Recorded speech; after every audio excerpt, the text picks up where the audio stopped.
আসসালামু আলাইকুম। শুভ সন্ধ্যা। সুপ্রিয় দর্শক মন্ডলী, আশা করি সবাই ভালো আছে।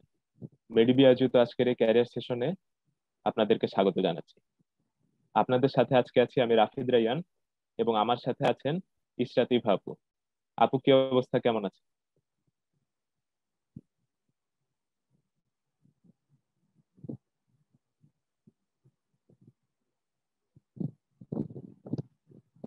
আমরা জানি আহ মেডিবি চিকিৎসক এবং মেডিকেল শিক্ষার্থীদের কথা ভেবে একের পর এক বিভিন্ন বিষয়ের উপর ক্যারিয়ার সেশনের আয়োজন করে থাকে। তারই ধারাবাহিকতায় আমাদের আজকের সেশন এফসিপিএস পার্ট 1 এবং ক্যারিয়ার ইন ফিজিক্যাল মেডিসিন। আমাদের আজকের আয়োজনে আমরা এমন একজনকে অতিথি হিসেবে পেয়েছি, যিনি অত্যন্ত মেধাবী একজন তরুণ চিকিৎসক, যিনি এফসিপিএস পার্ট 2 ট্রেনি হিসেবে কর্মরত আছেন বঙ্গবন্ধু শেখ মুজিব মেডিকেল ইউনিভার্সিটিতে ফিজিক্যাল মেডিসিন অ্যান্ড রিহ্যাবিলিটেশন বিভাগে। আমন্ত্রণ জানাচ্ছি ডক্টর এস এম ফিদা হাসান ভাইয়াকে। ভাইয়া, কেমন আছেন? আসসালামু আলাইকুম। আহ, আলহামদুলিল্লাহ ভালো আছি, এখনো ভালো আছি আলহামদুলিল্লাহ। আপনারা কেমন আছেন সবাই? ওয়ালাইকুম আসসালাম ভাইয়া। জি ভাই, আমরাও ভালো আছি, ধন্যবাদ ভাইয়া। সুপ্রিয় দর্শক মন্ডলী, আপনারা যারা আমাদেরকে দেখতে পাচ্ছেন, তাদের যদি ভাইয়ের কাছে কোনো প্রশ্ন থাকে, তারা অবশ্যই কমেন্ট বক্সে জানাবেন, আমরা আপনাদের প্রশ্নগুলো ভাইয়ের কাছে পৌঁছে দিব। সুপ্রিয় দর্শক মন্ডলী, আমরা জানি এফসিপিএস কথাটির অর্থ ফেলো of the college of physicians and surgeons. বাংলাদেশের প্রেক্ষাপটে এফসিপিএস অত্যন্ত মর্যাদাপূর্ণ একটি ডিগ্রি, যেটা শুধুমাত্র বাংলাদেশ কলেজ অ্যান্ড সার্জনস থেকেই দেওয়া হয়। শুধু তাই নয়, এফসিপিএস অত্যন্ত প্রতিযোগিতামূলক একটি পরীক্ষাও বটে। এ পর্যায়ে ভাইয়ার সম্পর্কে একটি গুরুত্বপূর্ণ তথ্য দিয়ে রাখি। ভাইয়া 2019 সালের মে মাসে তার ইন্টার্নশিপ শেষ করেন, এবং 2020 সালের জানুয়ারি মাসেই এফসিপিএস পার্ট 2 ট্রেনি হিসেবে জয়েন করেন। অর্থাৎ মাত্র 7 মাসের মাথায় তিনি তার এফসিপিএস পার্ট 1 কমপ্লিট করেন। আজকে আমরা ভাইয়ার কাছে তার অভিজ্ঞতার কথা শুনবো, এফসিপিএস পরীক্ষা সম্পর্কে জানবো, ফিজিক্যাল মেডিসিনের পার্ট 1 পরীক্ষার স্ট্রাকচার, মার্কস ডিস্ট্রিবিউশন এবং প্রিপারেশন কিভাবে নিতে হয় সে সম্পর্কে কথা বলবো, এবং সেই সাথে বাংলাদেশে ফিজিক্যাল মেডিসিনের ক্যারিয়ার সম্পর্কে আলোচনা করব। আমরা সবাই মোটামুটি জানি ফিজিক্যাল মেডিসিন সম্পর্কে। এ পর্যায়ে ভাইয়ার কাছে আমার প্রশ্ন, ভাইয়া, ফিজিক্যাল মেডিসিন কি এবং বাংলাদেশে ফিজিক্যাল মেডিসিন কি কি বিষয় নিয়ে কাজ করে আমাদের যদি একটু বলতেন। আচ্ছা, ঠিক আছে, ধন্যবাদ। ফিজিক্যাল মেডিসিন অ্যান্ড রিহ্যাবিলিটেশন, ঠিক আছে। তো আমি ফিজিক্যাল মেডিসিন অ্যান্ড রিহ্যাবিলিটেশন সম্পর্কে একটু আলোচনা করতে চাই প্রথমে, যে কারণ সাবজেক্টটা এখনো বাংলাদেশের অনেক মানুষের কাছে এখনো নতুন। অনেক মেডিকেল হয়তো ডিপার্টমেন্ট চালু হয়নি, পোস্ট আছে হয়তো বা ডাক্তারের কারণ, ডাক্তারের কমতির কারণে এখন ডিপার্টমেন্ট অনেক জায়গায় চালু হয়নি এখনো। অনেক প্রাইভেট মেডিকেল হয়তো এখনো ডিপার্টমেন্ট নেই। তো এখনো অনেক আছে সাবজেক্ট নতুন, অনেকে জানেন না যে ফিজিক্যাল মেডিসিন আসলে কি কি ডিজিজ নিয়ে ডিল করে। আহ, কোন কোন কন্ডিশন আমাদের কাছে, কোন কোন কন্ডিশন আমাদের ফিজিক্যাল মেডিসিন স্পেশালি দেখানো দরকার। তো এই জন্য ফিজিক্যাল মেডিসিন নিয়ে আমি আলোচনা করতে চাই। প্রথমে হচ্ছে physical medicine and rehabilitation. Physical medicine হচ্ছে, ফিজিক্যাল মেডিসিন একটা পার্ট, রিহ্যাবিলিটেশন একটা পার্ট। ফিজিক্যাল মেডিসিন ডিল করে হচ্ছে মাসকুলোস্কেলেটাল কন্ডিশন নিয়ে। ফিজিক্যাল মেডিসিন ডিল করে মাসকুলার, যত আমাদের বডিতে যত ধরনের মাসকুলোস্কেলেটাল কন্ডিশন আছে, low back pain, knee pain, shoulder pain, এই যে কন্ডিশন গুলো, এর সাথে কিছু রিউমাটোলজিক্যাল ডিজিজ, যেমন রিউমাটয়েড আর্থ্রাইটিস, স্পন্ডলোআর্থ্রোপ্যাথি, সব ধরনের মাসকুলোস্কেলেটাল ডিজিজ, এগুলোর পেইন ম্যানেজমেন্ট প্লাস কিছু রিউমাটোলজি ডিজিজ, এগুলো হচ্ছে ফিজিক্যাল মেডিসিন পার্ট। এর সাথে পেইন ম্যানেজমেন্টের জন্য যত ধরনের ডায়াগনোসিস লাগে, যত ধরনের ডায়াগনস্টিক টুল লাগে, যত ধরনের ইন্টারভেনশন লাগে, সবগুলো ফিজিক্যাল মেডিসিনের পার্ট। আর রিহ্যাবিলিটেশন হচ্ছে আমাদের প্রতিটা ডিজিজের ডিজিজ পরবর্তী রিহ্যাবিলিটেশন আছে, ফিরিয়ে আনার জন্য, আহ, আবার তাকে কর্মক্ষম করার জন্য, তাকে তার ফ্যামিলিতে ফিরিয়ে দেওয়ার জন্য, তাকে সমাজে ফিরিয়ে আনার জন্য রিহ্যাবিলিটেশন আছে। যেমন একটা স্ট্রোকের পেশেন্টকে, একটা একটা ইস্টেমিক স্ট্রোকের পেশেন্ট আমাদের কাছে আসলো, তাকে আমরা ইকোস্প্রিন অ্যাডোভা দিয়ে স্টেবল করলাম, কিছুদিন স্যালাইন দিলাম, বা তার ইলেকট্রোলাইট ইমব্যালেন্স থাকে, তাকে সেগুলো করলাম, ম্যানেজ করলাম। তো এর পরবর্তী যে যে তার লাইফটা, একটা একটা এক পাশ হয়তো প্যারালাইজড হয়ে আছে, তাকে যে আবার আমাকে কর্মক্ষম করতে হবে, বা তাকে সমাজে ফিরিয়ে আনতে হবে, তাকে কিভাবে সমাজে ফিরিয়ে আনবো, তার লাইফটা কি কি চেঞ্জ আনতে হবে, এগুলো হচ্ছে রিহ্যাবিলিটেশনের পার্ট। ঠিক আছে। এই রিহ্যাবিলিটেশনের মধ্যে হচ্ছে নিউরো রিহ্যাবিলিটেশন আছে, ক্যান্সার রিহ্যাবিলিটেশন আছে, অর্থোপেডিক রিহ্যাবিলিটেশন আছে, বার্ন রিহ্যাবিলিটেশন, এগুলো হচ্ছে রিহ্যাবিলিটেশনের পার্ট। প্রতিটা ডিজিজের কার্ডিও পালমোনারি রিহ্যাবিলিটেশন, প্রতিটা ডিজিজের আলাদা রিহ্যাবিলিটেশন আছে। তো এগুলো হচ্ছে রিহ্যাবিলিটেশনের পার্ট। একই সাথে ফিজিক্যাল মেডিসিন একটা মাদার ব্রাঞ্চ, ঠিক আছে? এটা হচ্ছে এফসিবিএস এর কোনো ব্রাঞ্চ না। এটা হচ্ছে আপনারা যখন বিসিবিএস পরীক্ষা দিবেন, বিসিবিএস এ ইন্টারনাল মেডিসিন একটা যেমন ব্রাঞ্চ, ফিজিক্যাল মেডিসিন একটা আলাদা ব্রাঞ্চ, ঠিক আছে? যেমন এফসিবিএস এর ব্রাঞ্চ গুলো হচ্ছে মেডিসিনের, যেমন internal medicine, physical medicine, dermatology, psychiatry, haematology, histopathology, এগুলো ফিজিক্যাল মেডিসিন আলাদা আলাদা ব্রাঞ্চ, ঠিক আছে? এগুলোর জন্য সবগুলো সিলেবাস আলাদা আলাদা আলাদা আলাদা পরীক্ষা দিতে হয়। আর মেডিসিন ব্রাঞ্চ কোনগুলো? মেডিসিনের ব্রাঞ্চ হচ্ছে pulmonology, cardiology, endocrinology, rheumatology, nephrology, এগুলো হচ্ছে আমাদের মেডিসিনের ব্রাঞ্চ। এগুলো হচ্ছে মেডিসিনের যে সিলেবাস, ইন্টারনাল মেডিসিনের একই সিলেবাস এগুলোর জন্য। ফিজিক্যাল মেডিসিন একদমই একটা আলাদা সাবজেক্ট। ফিজিক্যাল মেডিসিনের ব্রাঞ্চ আছে কিছু, যেমন ফিজিক্যাল মেডিসিন ব্রাঞ্চ হচ্ছে pain medicine, sports medicine, neuromuscular medicine, intervention physiatry, cancer rehabilitation, neuromuscular rehabilitation, burn rehabilitation, এগুলো হচ্ছে ফিজিক্যাল মেডিসিনের ব্রাঞ্চ। এই ব্রাঞ্চগুলো আমাদের বাংলাদেশে এখনো পুরোপুরি চালু হয়নি সব জায়গায়। এখনো শুধু ইন্টারনাল, আমাদের যেটা মাদার ব্রাঞ্চ ফিজিক্যাল মেডিসিন, শুধু এগুলো চালু আছে। এগুলোর মধ্যে যে ব্রাঞ্চ গুলো আছে এগুলো এখন ভাগ বাংলাদেশে হয়নি। তবে অতি সত্বর আশা করি স্পোর্টস মেডিসিনের জন্য আলাদা একটা ব্রাঞ্চ তৈরি হবে রেসিডেন্সিতে। এটা হচ্ছে ওভারঅল ফিজিক্যাল মেডিসিন সম্পর্কে ছিল। আর এরপরে যদি আলোচনা করি হচ্ছে ফিজিক্যাল মেডিসিন ট্রেনিং নিয়ে। ফিজিক্যাল মেডিসিনের হচ্ছে আহ, কত বছর ট্রেনিং করতে হয়, কোথাও ট্রেনিং করা যায়, আহ, কি কি বিষয় ট্রেনিং এ পড়ানো হয়। যেমন ফিজিক্যাল মেডিসিন এফসিপিএস জানুয়ারি 2020 থেকে এফসিপিএস এর ট্রেনিং ছিল 4 বছর। 2020 থেকে ট্রেনিং 5 বছর হয়েছে সব সাবজেক্টের জন্য এফসিপিএস এর। তো ফিজিক্যাল মেডিসিনের ট্রেনিং 5 বছর, ঠিক আছে? 2 বছর ট্রেনিং করার পরে একটা মিড টার্ম এক্সাম দিতে হয়।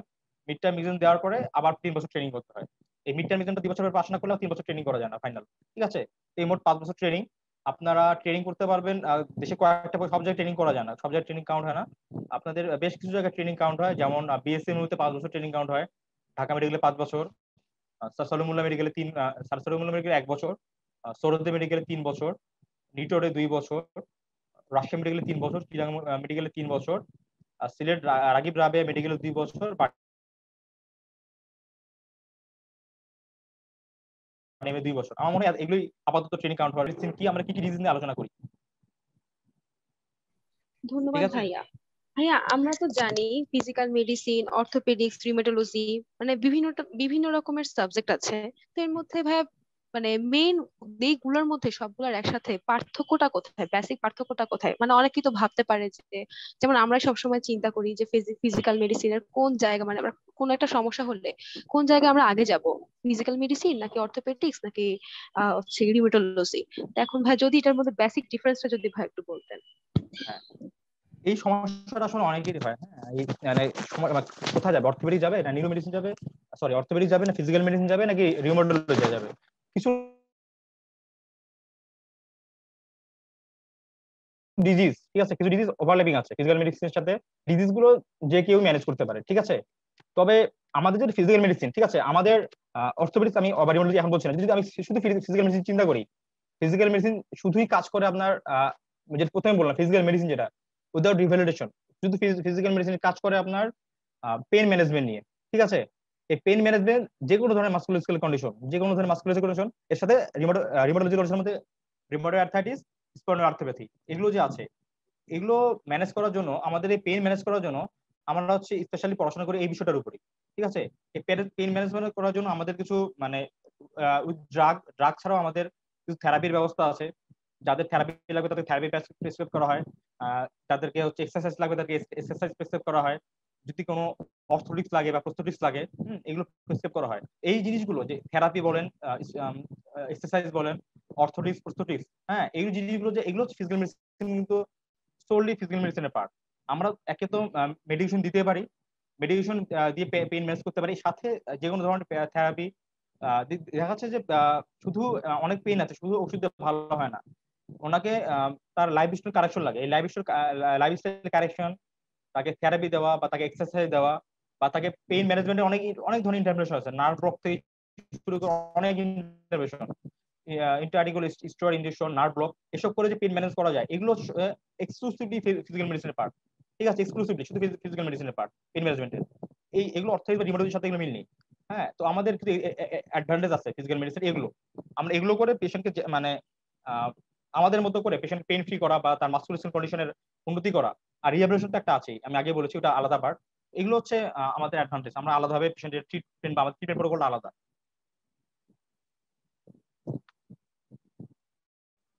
ভাইয়া, আপনি যে ট্রেনিং এর কথাটা বললেন, তো এই ট্রেনিং এর সুযোগ পাওয়াটা কি কি বিষয়ের উপর নির্ভর করে? যেমন যদি আমি বিএসএমএম তে ট্রেনিং করতে চাই বা ঢাকা মেডিকেল ট্রেনিং করতে চাই, তাহলে আমাকে কি কি করতে হবে? আচ্ছা, এটা আমি একটু পরে আসতাম। এটা একটা এফসিপিএস এর প্লাস পয়েন্ট, ঠিক আছে। আপনি এফসিপিএস যদি পার্ট 1 পাস করেন যে কোনো সাবজেক্টে, আপনি আপনার কেরিয়ার ইনস্টিটিউটটা আপনার ইচ্ছা মতো চুজ করতে পারবেন, ঠিক আছে। মনে করেন আপনি সার্জারিতে চান্স পেলেন, সার্জারি পার্ট 1 পাস করে গেলেন, আপনার বাড়ি রাজশাহীতে, ঠিক আছে। আপনি মনে করেন যে আমার এখন ফ্যামিলি আছে বা আমার এখন রাজশাহী ছেড়ে যাওয়া সম্ভব না, আমার কাজ আছে এদিকে, আপনি রাজশাহী মেডিকেলে ট্রেনিং শুরু করতে পারবেন। প্রতিটা ট্রেনিং এর স্লট হয় 6 মাস করে এফসিবিএস এ। আপনি 6 মাস ট্রেনিং করবেন, আপনাকে 6 মাস ট্রেনিং সার্টিফিকেট দেওয়া হবে। এই 6 মাস পরে আপনি আবার ইনস্টিটিউট চেঞ্জ করতে পারবেন যে কোনো জায়গায়। আপনি এটা একদম ইন্ডিপেন্ডেন্টলি চেঞ্জ করতে পারবেন। আপনি যদি মনে করেন আমি 6 মাস বিএসএম ট্রেনিং করবো, আপনি বিএসএম তে ফর্ম জমা দিবেন। হ্যাঁ, বিএসএম তে ট্রেনিং এর কিছু আছে, মানে সিলেক্টিভ নেই। আপনার বিএসএম তে ট্রেনিং করতে গেলে প্রতি ইউনিটে হয়তো 2 জন নিবে, 6টা ইউনিট থাকলে 12 জনের বেশি নিবে না ট্রেনিং। তো যদি ঢাকা মেডিকেলে নেন, আপনার ট্রেনিং পোস্ট অনেক, আপনি ইচ্ছা মতো ট্রেনিং করতে পারবেন। রাজশাহী মেডিকেল বলেন, রংপুর মেডিকেল বলেন, যে কোনো প্রাইভেট গভর্নমেন্ট মেডিকেলে আপনার ট্রেনিং এর কোনো সমস্যা নেই। হ্যাঁ, আপনি যদি মনে করেন আমি রাজশাহীতে 1 বছর ট্রেনিং করার পরে ঢাকা মেডিকেলে ট্রেনিং করবো, ওকে, আপনি এটাও করতে পারবেন। হুম, এই ট্রেনিং ডিপেন্ড করে আপনার উপর, আপনি কোথায় ট্রেনিং করতে যাচ্ছেন, এটা একটা প্লাস পয়েন্ট এক্সপিরিয়েন্স। হ্যাঁ, মেয়েদের জন্য ফিজিক্যাল মেডিসিনে ক্যারিয়ার করাটা কতটুকু উপযুক্ত? মানে আমাদের মেয়েদের পার্সপেক্টিভে যেরকম বাংলাদেশের যে প্রেক্ষাপট, এখানে এই সাবজেক্টটার প্রতি আমাদের মেয়েদের জন্য কতটুকু এটা অ্যাপ্লিকেবল হবে ভাইয়া, যদি মেয়েদের জন্য আচ্ছা, ফিজিক্যাল মেডিসিনের একটা প্লাস পয়েন্ট হচ্ছে ফিজিক্যাল মেডিসিনে আমাদের কোনো ইমার্জেন্সি পেশেন্ট দেখতে হয় না, ঠিক আছে। আপনার পেডিতে বলেন বা গাইনিতে বলেন, সার্জারিতে বলেন, ওনাদের কিন্তু অনেক ইমার্জেন্সি পেশেন্ট দেখতে হয়। পেডিতে একটা পেরিনেটাল অ্যাসফিক্সিয়া পেশেন্ট ভর্তি হচ্ছে, বা সার্জারিতে একটা অ্যাকুট অ্যাবডোমেন পেশেন্ট ভর্তি হচ্ছে, গাইনিতে একটা লিভার পেশেন্ট, এক্লাম্পসিয়া পিএক্লাম্পসিয়া পেশেন্ট ভর্তি হচ্ছে। এগুলো কিন্তু সবগুলো ইমার্জেন্সি পেশেন্ট, ঠিক আছে। এগুলোকে ইমার্জেন্সিলি ম্যানেজ করতে হয়। ফিজিক্যাল মেডিসিনে এই ইমার্জেন্সি দিকটা নেই। এখন কেউ যদি মনে করে মেয়েদের মেয়েদের কিন্তু অনেক কাজ থাকে, তাদের ফ্যামিলি মেনটেন করতে হয়, তাদের বাচ্চা কাচ্চা মেনটেন করতে হয়, এই দিক দিয়ে যদি আপনি চিন্তা করেন যে ইমার্জেন্সি ম্যানেজ করতে হয় না, তাহলে ফিজিক্যাল মেডিসিনটা ভালো। আমরা যে পেশেন্টগুলো ভর্তি করে সাধারণত স্ট্রোকের পেশেন্ট, পিএলআইডির patient, rheumatoid arthritis, spondyloarthropathy, stroke, হ্যাঁ, তারপরে হচ্ছে যে কোনো ধরনের আপনার স্পাইনাল কর্ড ইনজুরি, এগুলো ম্যানেজমেন্ট প্লাস রিহ্যাবিলিটেশন। এই পেশেন্টগুলো আপনার ইমার্জেন্সি থাকে না, এগুলো মেইনত থাকে আপনার রিহ্যাবিলিটেশন পারপাজে, ঠিক আছে। ট্রিটমেন্ট প্লাস রিহ্যাবিলিটেশন এবং পেশেন্টগুলো স্টেবল থাকে। তো কোনো ফিমেল যদি কোনো ফিমেল ডক্টর যদি মনে করে যে আমার ইমার্জেন্সি সম্ভব না, আমি এত চাপ নিতে পারবো না, তার জন্য ফিজিক্যাল মেডিসিনটা অবশ্যই ভালো। আর পড়াশোনা কিন্তু একই, হ্যাঁ, পড়াশোনা চান্স পাওয়ার দিক দিয়ে পড়াশোনা সবই একই, পড়াশোনা করতে হবে সব সাবজেক্টের মতোই, পাস করতে হলো ফাইনাল পাস করতে হবে, পড়াশোনা একই, কিন্তু ইমার্জেন্সিটা ম্যানেজ করতে হয় না। এদিক দিয়ে ভালো, এদিক দিয়ে একটা প্লাস পয়েন্ট এটাই।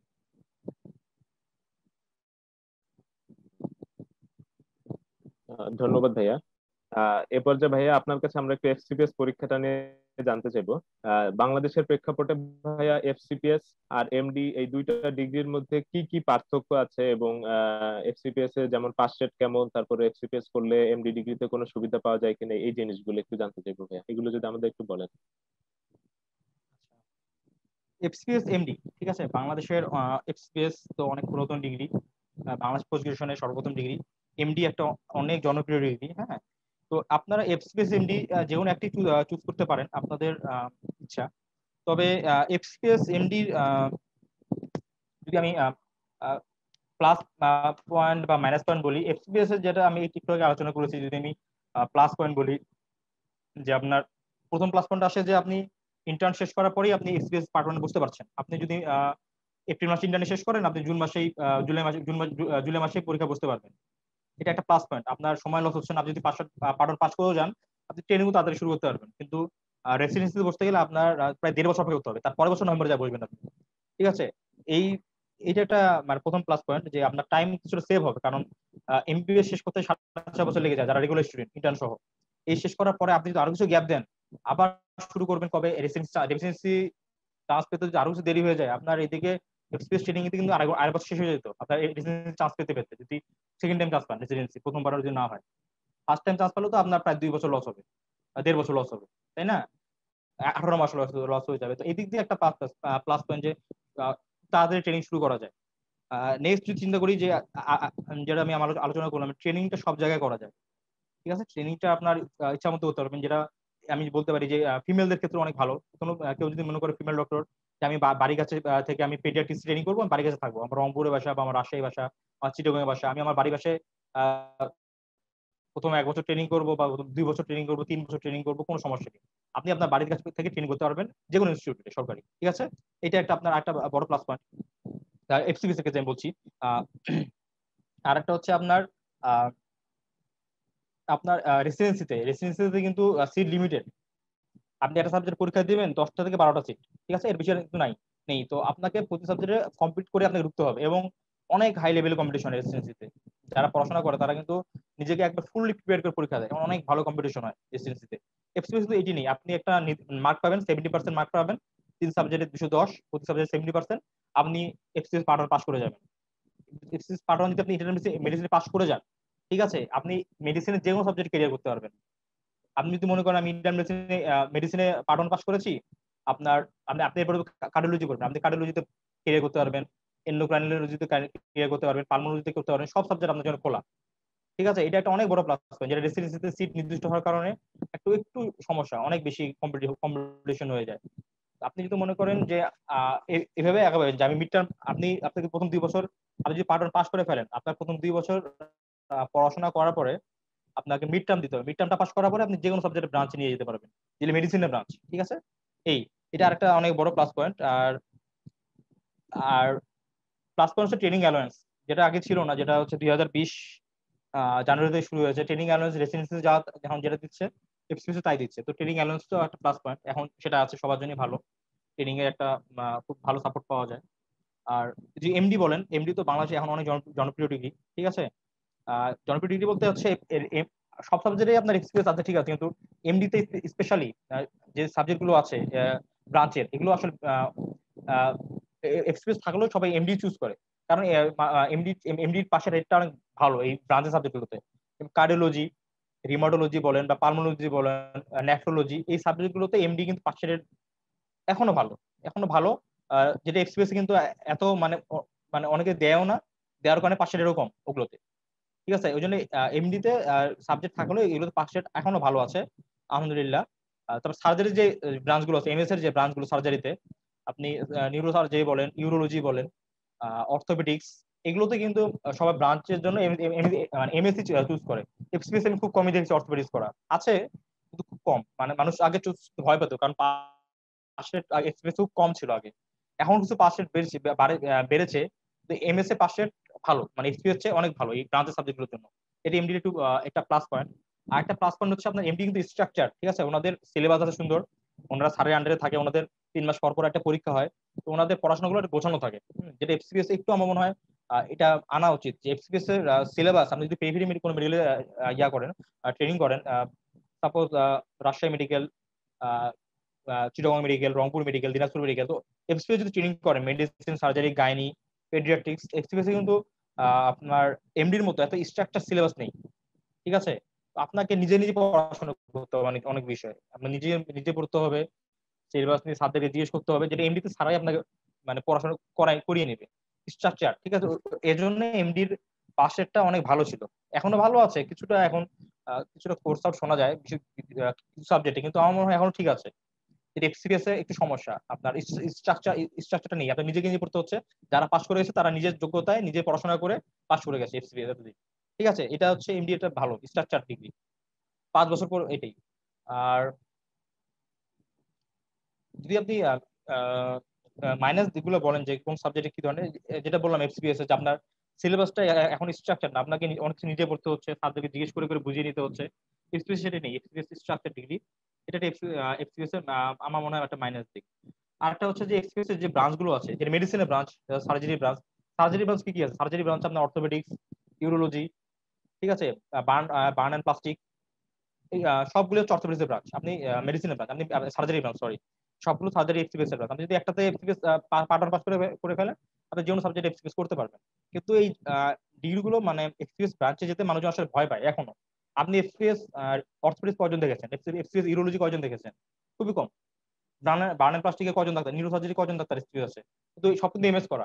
তো আমার মনে হয় এফসিপিএস এর ব্রাঞ্চের সাবজেক্ট গুলোকে এখনো ছাত্রদের হচ্ছে কিছু ডেভেলপ করা উচিত। মানুষ যাতে মানে ছাত্ররা যাতে যেতে ভয় না পায় যে আমার ব্রাঞ্চে গেলে পাস হবে কিনা, আমি পাস করতে পারবো কিনা, এই ভয়টা যাতে না থাকে। এফসিপিএস এর আমার কাছে এটা কিছু নেগেটিভ দিক মনে হয়েছে।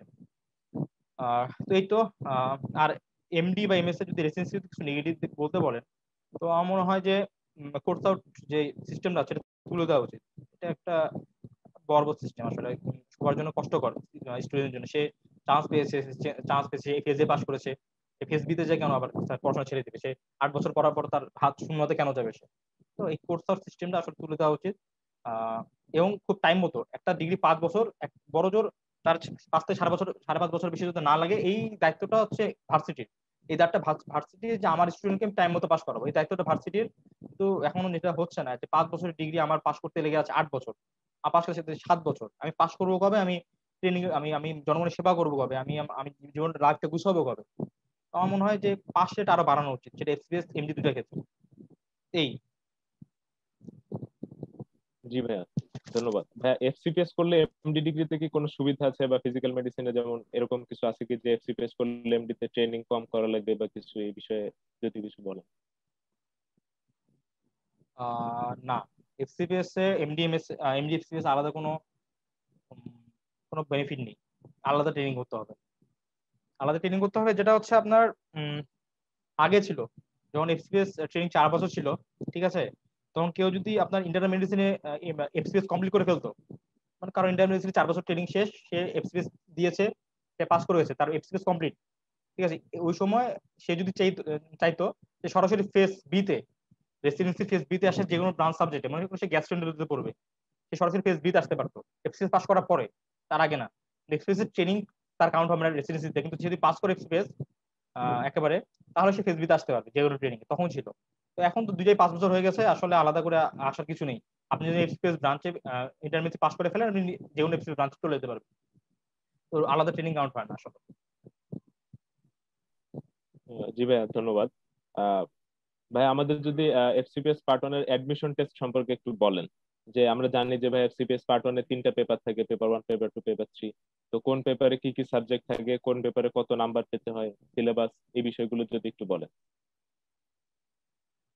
হ্যাঁ, আপনার হচ্ছে FCPS physical medicine and rehabilitation সাবজেক্টটা এখনো নতুন। হ্যাঁ, নতুন সাবজেক্ট পুরাতন, মানে সাবজেক্টের সিলেবাসটা অনেক অনেক কাছে নতুন, সিলেবাসটা অনেক জানে না, বা আসলে গাইডলাইনটা আসলে সমস্যা। ঠিক আছে, সিলেবাস সম্পর্কে একটু মানে একটু যদি ভালো আইডিয়া রাখা যায় এফসিপিএস পার্ট 1 ফিজিক্যাল মেডিসিনের ক্ষেত্রে, পাস করাটা অনেক মানে ভালো সহজ হয়ে যায় সিলেবাসটা যদি আপনি আইডিয়া রাখতে পারেন। তো আপনি দেখবেন যে আপনি আজিজে, নীলক্ষেতে, যে কোনো ইয়াতে আপনি সিলেবাস পাবেন, কিনতে পাওয়া যায় সিলেবাস। আপনি ফিজিক্যাল মেডিসিনের সিলেবাস পাবেন, সিলেবাস পড়লে আপনি দেখবেন যে নাম্বার ডিস্ট্রিবিউশন দেওয়া আছে, ঠিক আছে। তবে ওই নাম্বার ডিস্ট্রিবিউশনটা ফলো না করলেও স্যার আপনি কিছুটা আইডিয়া পাবেন যে ফিজিক্যাল মেডিসিন আসলে কি কি বিষয় নিয়ে আলোচনা করে, ঠিক আছে। যেমন আপনার যদি আপনি ফিজিক্যাল মেডিসিন, ঠিক আছে, আমি এটা আগেই বলেছি, এটা আলাদা ব্রাঞ্চ, মেডিসিন ব্রাঞ্চ না, এটা আলাদা ব্রাঞ্চ, আলাদা সিলেবাস। যেমন পেপার 1টা হচ্ছে অ্যানাটমি, ঠিক আছে, 100 মার্ক অ্যানাটমি, মানে মার্ক ডিস্ট্রিবিউশন অন্য সাবজেক্টের মতোই 100 মার্ক, 3 পেপারে 300 মার্ক।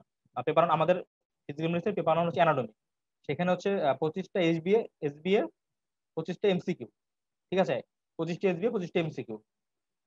অ্যানাটমির সাথে থাকে হচ্ছে পেপার হিস্টোলজি, এমব্রায়োলজি। পেপারটা হচ্ছে ফিজিওলজি, ফিজিওলজি হচ্ছে আপনার একটা জেনারেল ফিজিওলজি, আর একটা হচ্ছে ইলেকট্রোফিজিওলজি, ঠিক আছে। জেনারেল ফিজিওলজি, ইলেকট্রোফিজিওলজি দুইটাই 100 মার্ক, 25টা এসবিএ, 25টা এমসিকিউ। আর পেপার পেপার সি হচ্ছে কম্বাইন্ড, এটা হচ্ছে আপনার সাবজেক্ট ভিত্তিক।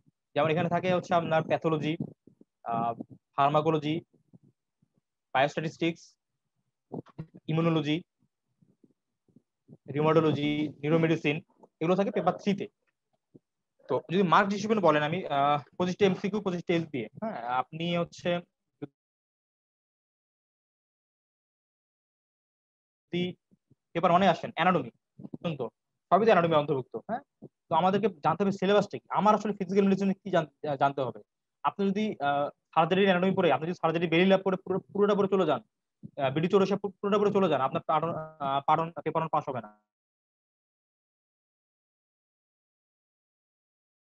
আপনার সিলেবাস জানতে হবে ফিজিক্যাল মেডিসিন আসলে। এই সিলেবাসটা হচ্ছে অ্যানাটমি, যেমন সার্জারিতে সার্জারিতে সব পড়তে গেলে সবাই অ্যাবডোমেনটা বেশি গুরুত্ব দিয়ে পড়ে। অ্যাবডোমেন, তাদের অ্যাবডোমেন অনেক 50% কোশ্চেন অ্যাবডোমেন থেকে হয়তো বা চলে আসে। কারণ সার্জারিতে যদি ফিজিক্যাল মেডিসিন পড়তে যাই অ্যানাটমিতে, আমরা প্রথমে পড়বো আপার লিম লোয়ার লিম, এই দুটোকে আমরা বেশি গুরুত্ব দেবো, আপার লিম এবং লোয়ার লিম। এরপরে আসবে আমাদের, এরপরে আসবে হচ্ছে নিউরো মেডিসিন, এরপরে তারপরে আসবে হচ্ছে abdomen, genito urinary system, thorax. হ্যাঁ, তো আমাদের প্রথমে থাকে আপার লিম লোয়ার লিম এবং নিউরো মেডিসিন, নিউরো অ্যানাটমি ইম্পর্টেন্সটা। আপনি যদি মার্ক ডিস্ট্রিবিউশন দেখেন, আমাদের মাঝে দেওয়া আছে, আমার যে একটা লেখাও আছে এখানে। তো এখানে যে কোশ্চেন গুলো দেওয়া আছে, সিলেবাস দেখবেন আপনার, কোশ্চেন দেওয়া আছে যেমন history taking, cardiovascular anatomy, anatomy of respiratory system. এর কোশ্চেন ভাগ করে দেওয়া আছে 6টা 5টা 4টা এভাবে ভাগ করে দেওয়া আছে। তো এই কোশ্চেনটা আসলে মানে এই কোশ্চেনের ইয়াগুলো মানে কোশ্চেন ডিস্ট্রিবিউশন গুলো যে আমাকে অ্যাবডোমেন থেকে মানে থোরাক্স থেকে 5টা কোশ্চেন নিতে হবে, 5টা কোশ্চেন আসবে, এমন অনেক সময় এভাবে পুরোপুরি ফলো করে না। দেখা যাচ্ছে আপার লিম লোয়ার লিম থেকে 50% কোশ্চেন চলে আসছে, আপার Lim lower Lim neuro anatomy থেকে 50% কোশ্চেন চলে আসছে। ঠিক আছে, এই জন্য আপার Lim lower Lim neuro medicine এগুলোকে আমাদেরকে ফার্স্ট বেসিসে পড়াশোনা করতে হবে। আপার লিম লোয়ার লিম আমি কি পড়বো? আমরা সার্জারিতে যেমন ওনারা আর্টারি রিলেশন করে, ভেইনের রিলেশন করে, কোথায় কোনটা ড্রেন করেছে এভাবে পড়ে, আমরা কিন্তু ফিজিক্যাল মেডিসিন এভাবে পড়বো না। আমরা গুরুত্ব দিয়ে পড়বো হচ্ছে আপার লিম্বের বোনস, মাসলস, মাসলস এর অরিজিন, ইনসারশন, মাসলটার অ্যাকশন, মাসলের নার্ভ সাপ্লাই। ঠিক আছে, আমাদের ইম্পর্টেন্স এগুলো আসবে আগে।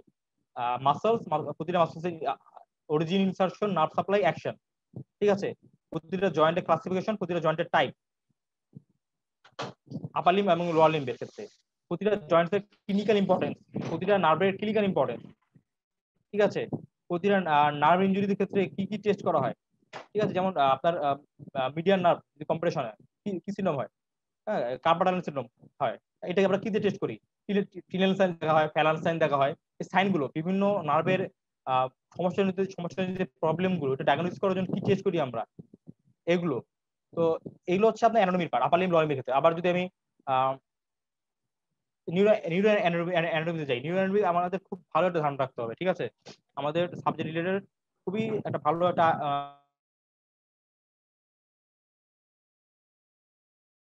কনসেপ্ট রাখতে হবে। যেমন আপনার ব্রাম, সেরেবেলাম, তারপর স্পাইনাল কর্ড, বেজাল গ্যাংরিয়া, থ্যালামাস, ইন্টারনাল ক্যাপসুল, এই যে অ্যানাটমিটা আছে এগুলো বেসিক গুলো আপনাকে খুব ভালো মতো জানতে হবে। অ্যানাটমি, ব্রেনের আর্টারি সাপ্লাই, তারপরে ব্রেনের হচ্ছে সাইকেল লোবুলিস, তারপরে ব্রেনের হচ্ছে ফাংশনাল এরিয়া গুলো, তারপর ব্রেনের আর্টারি সাপ্লাই জানতে হবে, ব্রেনের আর্টারি সাপ্লাই কোথায় কি ধরনের ইনজুরি হলে কি ধরনের ফিচার পাবো আমি ব্রেনের আর্টারি সাপ্লাই থেকে, কোন আর্টারি ব্লক হলে কি ধরনের ফিচার পাওয়া যাবে, এই যে বিষয়গুলো এগুলো হচ্ছে ক্ষেত্রে ইম্পর্টেন্ট। ঠিক আছে, এরপরে যদি আপনি আসেন, এরপরে যে টপিকগুলো ছিল স্পেসিফিক একেবারে অ্যানাটমির ক্ষেত্রে, যেমন আপনি যদি অ্যাবডোমেন পড়েন, অ্যাবডোমেন তো পুরো অনেক বড় একটা জিনিস। অ্যাবডোমেন যদি আপনি সার্জারিতে যেমন অ্যাবডোমেন পড়ে অনেক কঠিন, সবকিছু পড়ে, আমাদের ফিজিক্যাল মেডিসিনের ক্ষেত্রে অ্যাবডোমেন থেকে হয়তো 3টা থেকে 4টা প্রশ্ন হবে, এবং এই টপিকগুলো কিন্তু একবার সিলেক্টেড। যেমন আপনাকে স্টোমাক করতে হবে অ্যাবডোমেনের জন্য, স্টোমাক বেড। ঠিক আছে, তারপরে স্মল গার্ড লার্জ গার্ডের পার্থক্যটা, স্মল গার্ড লার্জ গার্ডের পার্থক্য, তারপরে এরপর আসতেছে অ্যাবডোমেন থেকে হচ্ছে আপনার। ঠিক আছে, এরপরে যদি পড়তে পারেন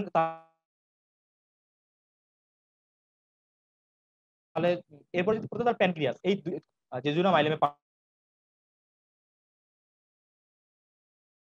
পার্থক্য। ওকে, আর এরপর যদি আসেন আপনি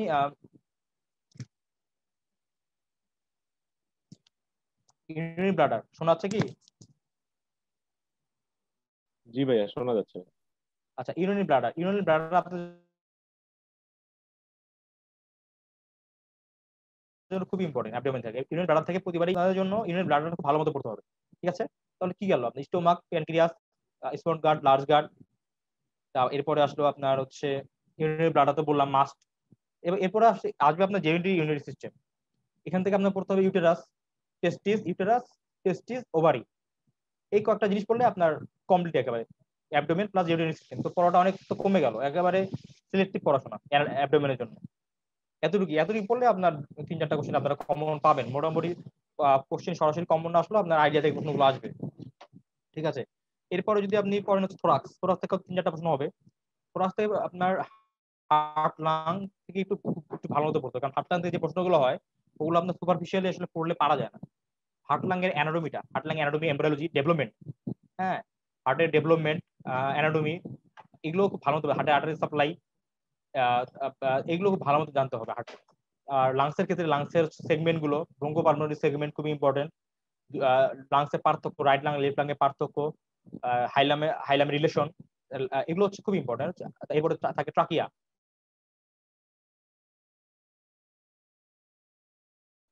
ট্রাকিয়া, হার্ট লাং আছে। এই চারটা জিনিস খুব ভালো আইডিয়া রাখলে থোরাক্স থেকে, এই ডায়াফ্রাম থেকে প্রতিবারে বসানো হয়, হার্ট লাং থেকে প্রতিবারে বসানো হয়। হ্যাঁ, এই কটা জিনিস। অ্যাবডোমেন থেকে জিনিস বাদ গেছে, ইসোফেগাস। ইসোফেগাস আপনাদের পড়তে হবে। ইসোফেগাসের আপনার স্ট্রাকচার কোথায় কোথায় আছে, ইসোফেগাস আর্টারি সাপ্লাই, এগুলো থেকে পড়তে হবে। ইসোফেগাস অ্যাবডোমেন থেকে যেটা ছিল, থোরাক্স তো বললামই, হার্ট লাং, ট্রাকিয়া আর ডায়াফ্রাম। ডায়াফ্রামের হচ্ছে রিলেশনটা কোনটা কোনটা কোন লেভেলে থাকে, কোনটা কোন লেভেলে হচ্ছে আপনার ওপেনিংটা থাকে, ওপেনিং দিয়ে কি যায়, ডায়াফ্রামের আর্টারি সাপ্লাই, নার্ভ সাপ্লাই, এগুলোর খুব ভালো মতো পড়তে হবে। তাহলে এরপরে এক্সট্রিমিটি গেল, তারপরে নার্ভাস সিস্টেম, থোরাক্স, অ্যাবডোমেন। এরপরে হচ্ছে আপনার হেড নেক। হেড নেক থেকে পড়া খুবই সিলেক্টিভ। হেড নেক থেকে আপনারা শুরুতে যেটা ইম্পর্টেন্ট সেটা হচ্ছে আপনার বেজ অফ দি স্কাল। ঠিক আছে, বেজ অফ দি স্কালের আপনার ফোরামেন দিয়ে কোনটা কি দিয়ে পাস হয়, কোথা থেকে কোনটা পাস হয়, এটা হচ্ছে খুব important, base of the skull. তারপরে আসবে আপনার ফেসিয়াল নার্ভ। ফেসিয়াল নার্ভ থেকে প্রতিবারই 2-3টা প্রশ্ন হয়, কারণ প্রতিবার হয়েছে। আপনারা যদি কেউ পরীক্ষা দেন কখনো, আপনাদের ভ্যালু 2-3টা প্রশ্ন হবে, কারণ এই ফেসিয়াল নার্ভটা আমাদের জন্য খুব ইম্পর্টেন্ট। এই ফেসিয়াল নার্ভের পারসেপশন গুলো আমরা ডিল করে থাকি। ঠিক আছে, ওনাদের ট্রিটমেন্ট বা ওনাদের রিহ্যাবিলিটেশন যেটা লাগে, ওটা ফিজিক্যাল মেডিসিন আসলে মেইন হতো লাগে। ওনাদের আসলে নিউরো মেডিসিন থেকে আমাদের রেফার করে দেওয়া হয়, বা সরাসরি ফিজিক্যাল মেডিসিনে আসে। Okay, facial nerve. এরপরে থাকে muscle of mastication, muscle of facial expression, paravertebral muscle, paravertebral muscle, muscle of the neck. যে এই মাসল গুলো আছে, এগুলো খুব ভালো মতো পড়তে হয়। এগুলোর origin, insertion, nerve supply, paravertebral muscle, muscle of the neck, facial muscle, muscle of mastication, muscle of facial expression, এই মাসলগুলো খুব ভালো মতো পড়তে হবে। এরপরে টাং, টাং এর সম্পর্কে যা যা আছে, টাং এর মাসল কি আছে, আর্টারি সাপ্লাই, নার্ভ সাপ্লাই, এটা। এরপরে থাকে হচ্ছে এই তো মোটামুটি এই যেগুলো পড়লে, মাসল গুলো বা এই ফোরামেন, বেজাল গ্যাংলিয়া পড়লে মোটামুটি হেডনেক সম্পর্কে একটা, হেডনেক তো অনেক বড় একটা জিনিস, কিন্তু আমাদের জন্য এগুলো, যারা ইএনটিতে পরীক্ষা দেয় তাদের কিন্তু হেডনেক আসলে অনেক পড়তে হয়, তাদের হেডনেক পুরো বইটাই পড়তে হয়। কিন্তু আমাদের জন্য আমি যতটুকু বললাম এতটুকু পড়লে আপনার হেডনেক থেকে একটা খুব ভালো একটা আইডিয়া পাবেন। যদি 2টা প্রশ্ন থাকে, আপনার 2টা প্রশ্ন এগুলোর মধ্যে চলে আসে। ফেসিয়াল নার্ভ তো আপনার আসবেই। এরপরে আসে বেজাল গ্যাংলিয়া থেকে প্রশ্ন করে, বা ফেসিয়াল মাসল থেকে প্রশ্ন করে। ওকে, আচ্ছা, এটা গেল। এরপরে থাকে হচ্ছে অ্যানাটমিক বাদ থাকলো, আর এক্সট্রিমিটি বললাম, নিউরোনারি বললাম, abdomen, thorax, genitourinary system, head neck, এই তো অ্যানাটমি। ঠিক আছে, তো এটা অ্যানাটমি। আর অ্যানাটমি সম্বন্ধে যদি কারো প্রশ্ন থাকে যে কি কি পড়তে হবে, ক্লিয়ার না থাকলে আমাকে জিজ্ঞেস করতে পারেন, আমি পরে আলোচনা করবো। আমি একটা গ্রস ধারণা দিলাম। ঠিক আছে, আপনারা যখন সিলেবাস নিয়ে বসবেন বা কোনো মেন্টরকে জিজ্ঞেস করবেন, ওরা ক্লিয়ার করে দিবে বিষয়গুলো। এরপরে যদি বলি হচ্ছে আরো থাকে আমাদের হিস্টোলজি। ঠিক আছে, হিস্টোলজি থাকে, এমব্রয়ডারি থাকে পেপার 1-এ।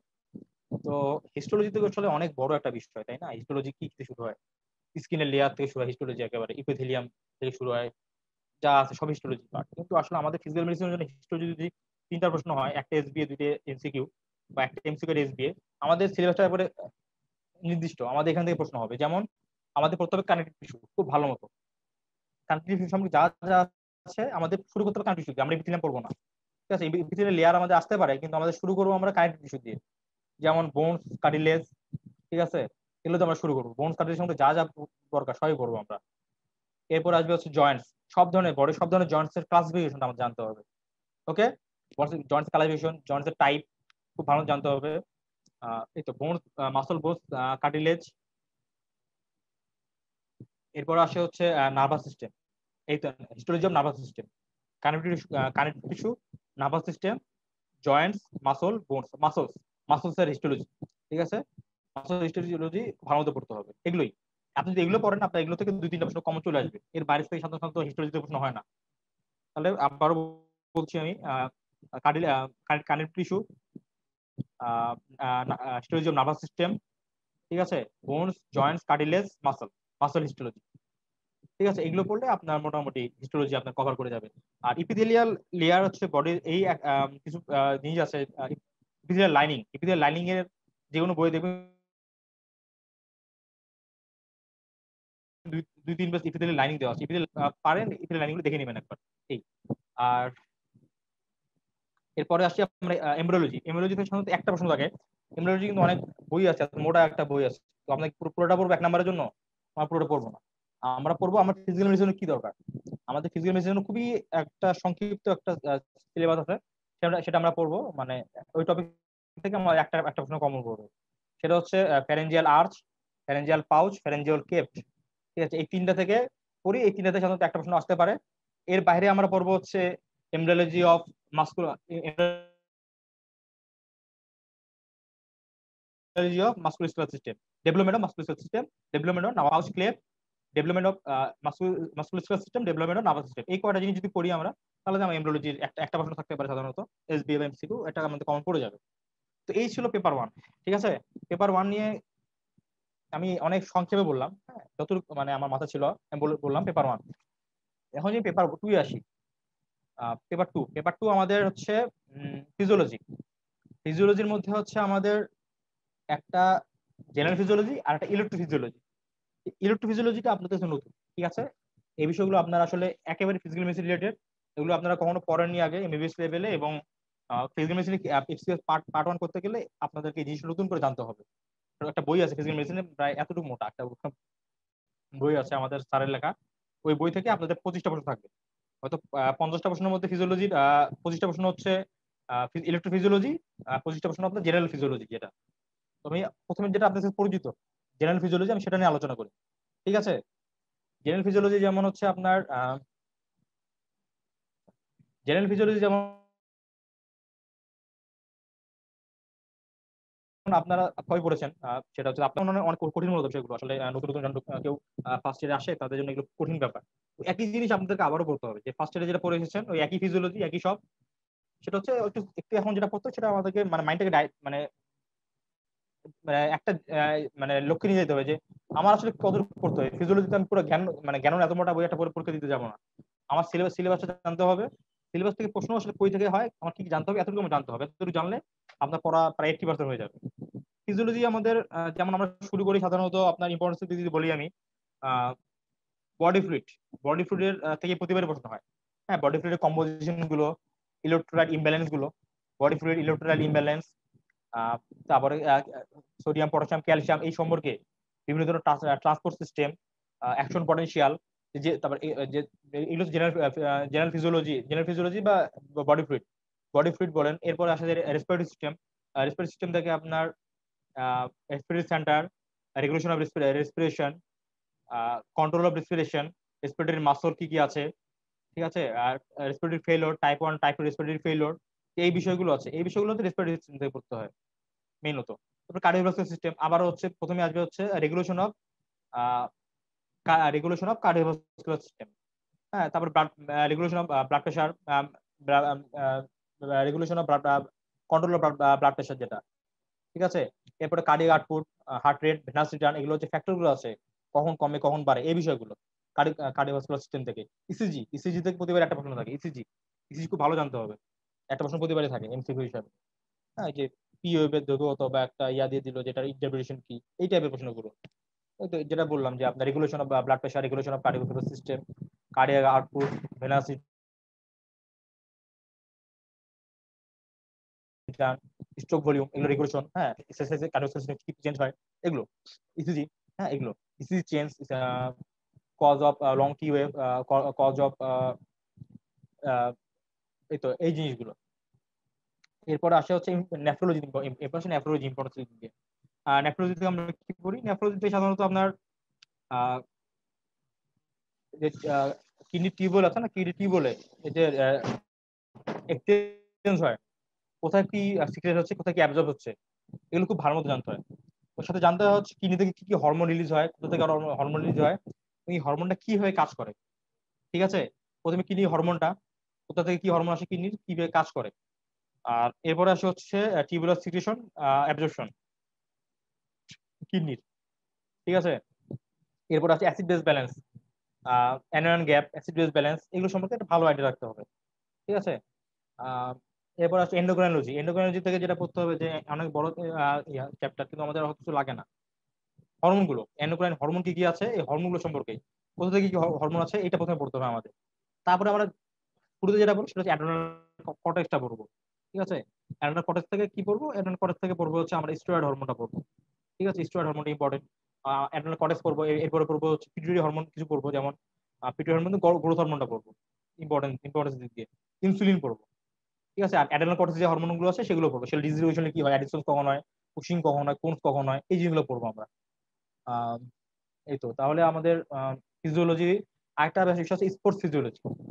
স্পোর্টস ফিজিওলজি আপনার আগে কখনো পড়েননি। এটা হচ্ছে আমাদের যে ইলেকট্রোফিজিওলজি বইটা আছে, হ্যাঁ, সেখানে আলাদা করে আলোচনা করা আছে। জ্ঞানানু স্পোর্টস ফিজিওলজি নামে আর একটা চ্যাপ্টারই আছে, ওখানে একটা প্রশ্ন সাধারণত হয়। এই তো ফিজিওলজি আমরা এইভাবে পড়লাম, ভাগ ভাগ করে করে সিস্টেম অনুযায়ী। এই টপিক গুলো জানলে আসলে পড়াগুলো কমে যায় অনেকটা। এরপর যদি আসলে ইলেকট্রোফিজিওলজি। ইলেকট্রোফিজিওলজি এই জিনিসটা আসলে কি, এটা আপনাদের জন্য নতুন, আপনারা কখনো শুনেননি আগে বিষয়গুলো। ইলেকট্রোফিজিওলজি হচ্ছে আপনার পেইন ম্যানেজমেন্টের ক্ষেত্রে, পেইন ম্যানেজমেন্ট বলেন বা রিহ্যাবিলিটেশন বলেন, আমরা কিছু থেরাপিউটিক মডালিটি প্রেসক্রাইব করে থাকি প্রেসক্রিপশনে, যে এই পেশেন্টের কোমর ব্যথা আছে, আমি ওকে একটা থেরাপিউটিক হিটটা প্রেসক্রাইব করলাম, যে এই হিটটা ওনার কোমরে দিতে হবে 7 দিন, কতদিন। এই যে মডালিটিস বিভিন্ন ধরনের হিট আছে, তারপরে সাউন্ড ওয়েভ ইউজ করা হয়, ইলেকট্রিসিটি ইউজ করা হয় পেইন ম্যানেজমেন্টের ক্ষেত্রে, বা স্পাসিটি কমানোর জন্য, বা অ্যাট্রোফি প্রিভেন্ট করার জন্য, এগুলোকে বলে থেরাপিউটিক মডালিটিস। এগুলো একটা বই আছে, তো এখান থেকে এই বইটা আপনাদের কাছে নতুন মনে হবে, এই জন্য আপনারা বুঝতে না পারলে যেমন মেন্টরকে জিজ্ঞেস করবেন বিষয়গুলো, ওখান থেকে 25 নাম্বার তোলা খুবই সহজ। ঠিক আছে। জিনিসটা আপনাদের কঠিন মনে হবে, কিন্তু প্রশ্ন হয় সুপারফিশিয়াল, যেহেতু বিষয়গুলো আপনাদের নতুন, হ্যাঁ, স্যাররা প্রশ্ন অত ডিপে করে না। ওখানে যেমন আপনার দেওয়া আছে হিটের মডেলিস গুলো, সুপারফিশিয়াল হিট কি, ডিপ হিট কি, যেমন short wave diathermy, microwave diathermy, এগুলো ডিপ হিট, আল্ট্রাসাউন্ড থেরাপি, এগুলো ডিপ হিট। আর সুপারফিশিয়াল হিট কি আছে আপনার, যে কোনো ধরনের ওয়াটার ব্যাগ, আইস কম্প্রেশন, এগুলো সুপারফিশিয়াল হিট। এই হিট গুলো নিয়ে আবার বিভিন্ন ধরনের এটা হিট গেল, আবার বিভিন্ন ধরনের ইলেকট্রিসিটি আছে, যেমন ইন্টারফেশিয়াল থেরাপি আছে, তারপরে টেন্স আছে, এগুলো হচ্ছে ইলেকট্রিসিটি, এগুলো দিয়েও পেইন ম্যানেজ করা যায়, প্রিভেন্ট করা যায়। এগুলো হচ্ছে ইলেকট্রোফিজিওলজির পার্ট। আমরা একটা যেহেতু বললাম যে থেরাপি, আপনার হচ্ছে থেরাপি এক্সারসাইজ আছে, ওটা একটা চ্যাপ্টার। ইলেকট্রো, তারপরে স্পোর্টস মেডিসিন আছে। এগুলো হচ্ছে ইলেকট্রোফিজিওলজির পার্ট অ্যাজ এ গ্রস।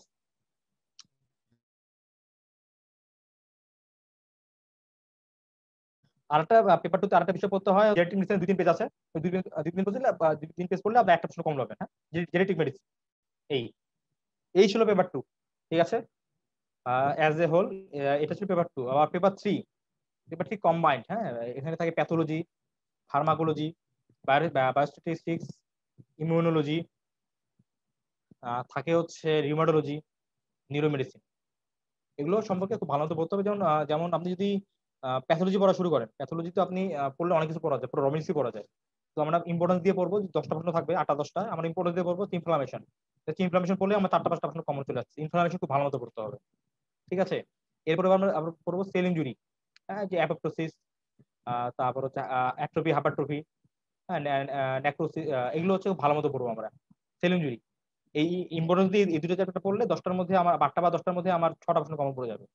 এরপরে পড়বো আমরা হচ্ছে হিলিং হেমোডাইনামিক্স, শক পড়বো, তারপরে কনজেশন হাইপারমিয়া, শক, কনজেশন হাইপারমিয়া, তারপরে কোলাজেন টিস্যু, কোথায় কোন ধরনের কোন টাইপের কোলাজেন টিস্যু পাওয়া যায়, এগুলো পড়বো। এরপর আসছে জেনেটিক্স থেকে আমরা মেন্ডেলিয়ান ডিসঅর্ডার গুলো আছে না, autosomal dominant, autosomal recessive, x link dominant, x link recessive, তারপর কিছু সিনড্রোম আছে, ক্লিনফেল্টার সিনড্রোম, টার্নার সিনড্রোম, পাটাও সিনড্রোম, তারপর হচ্ছে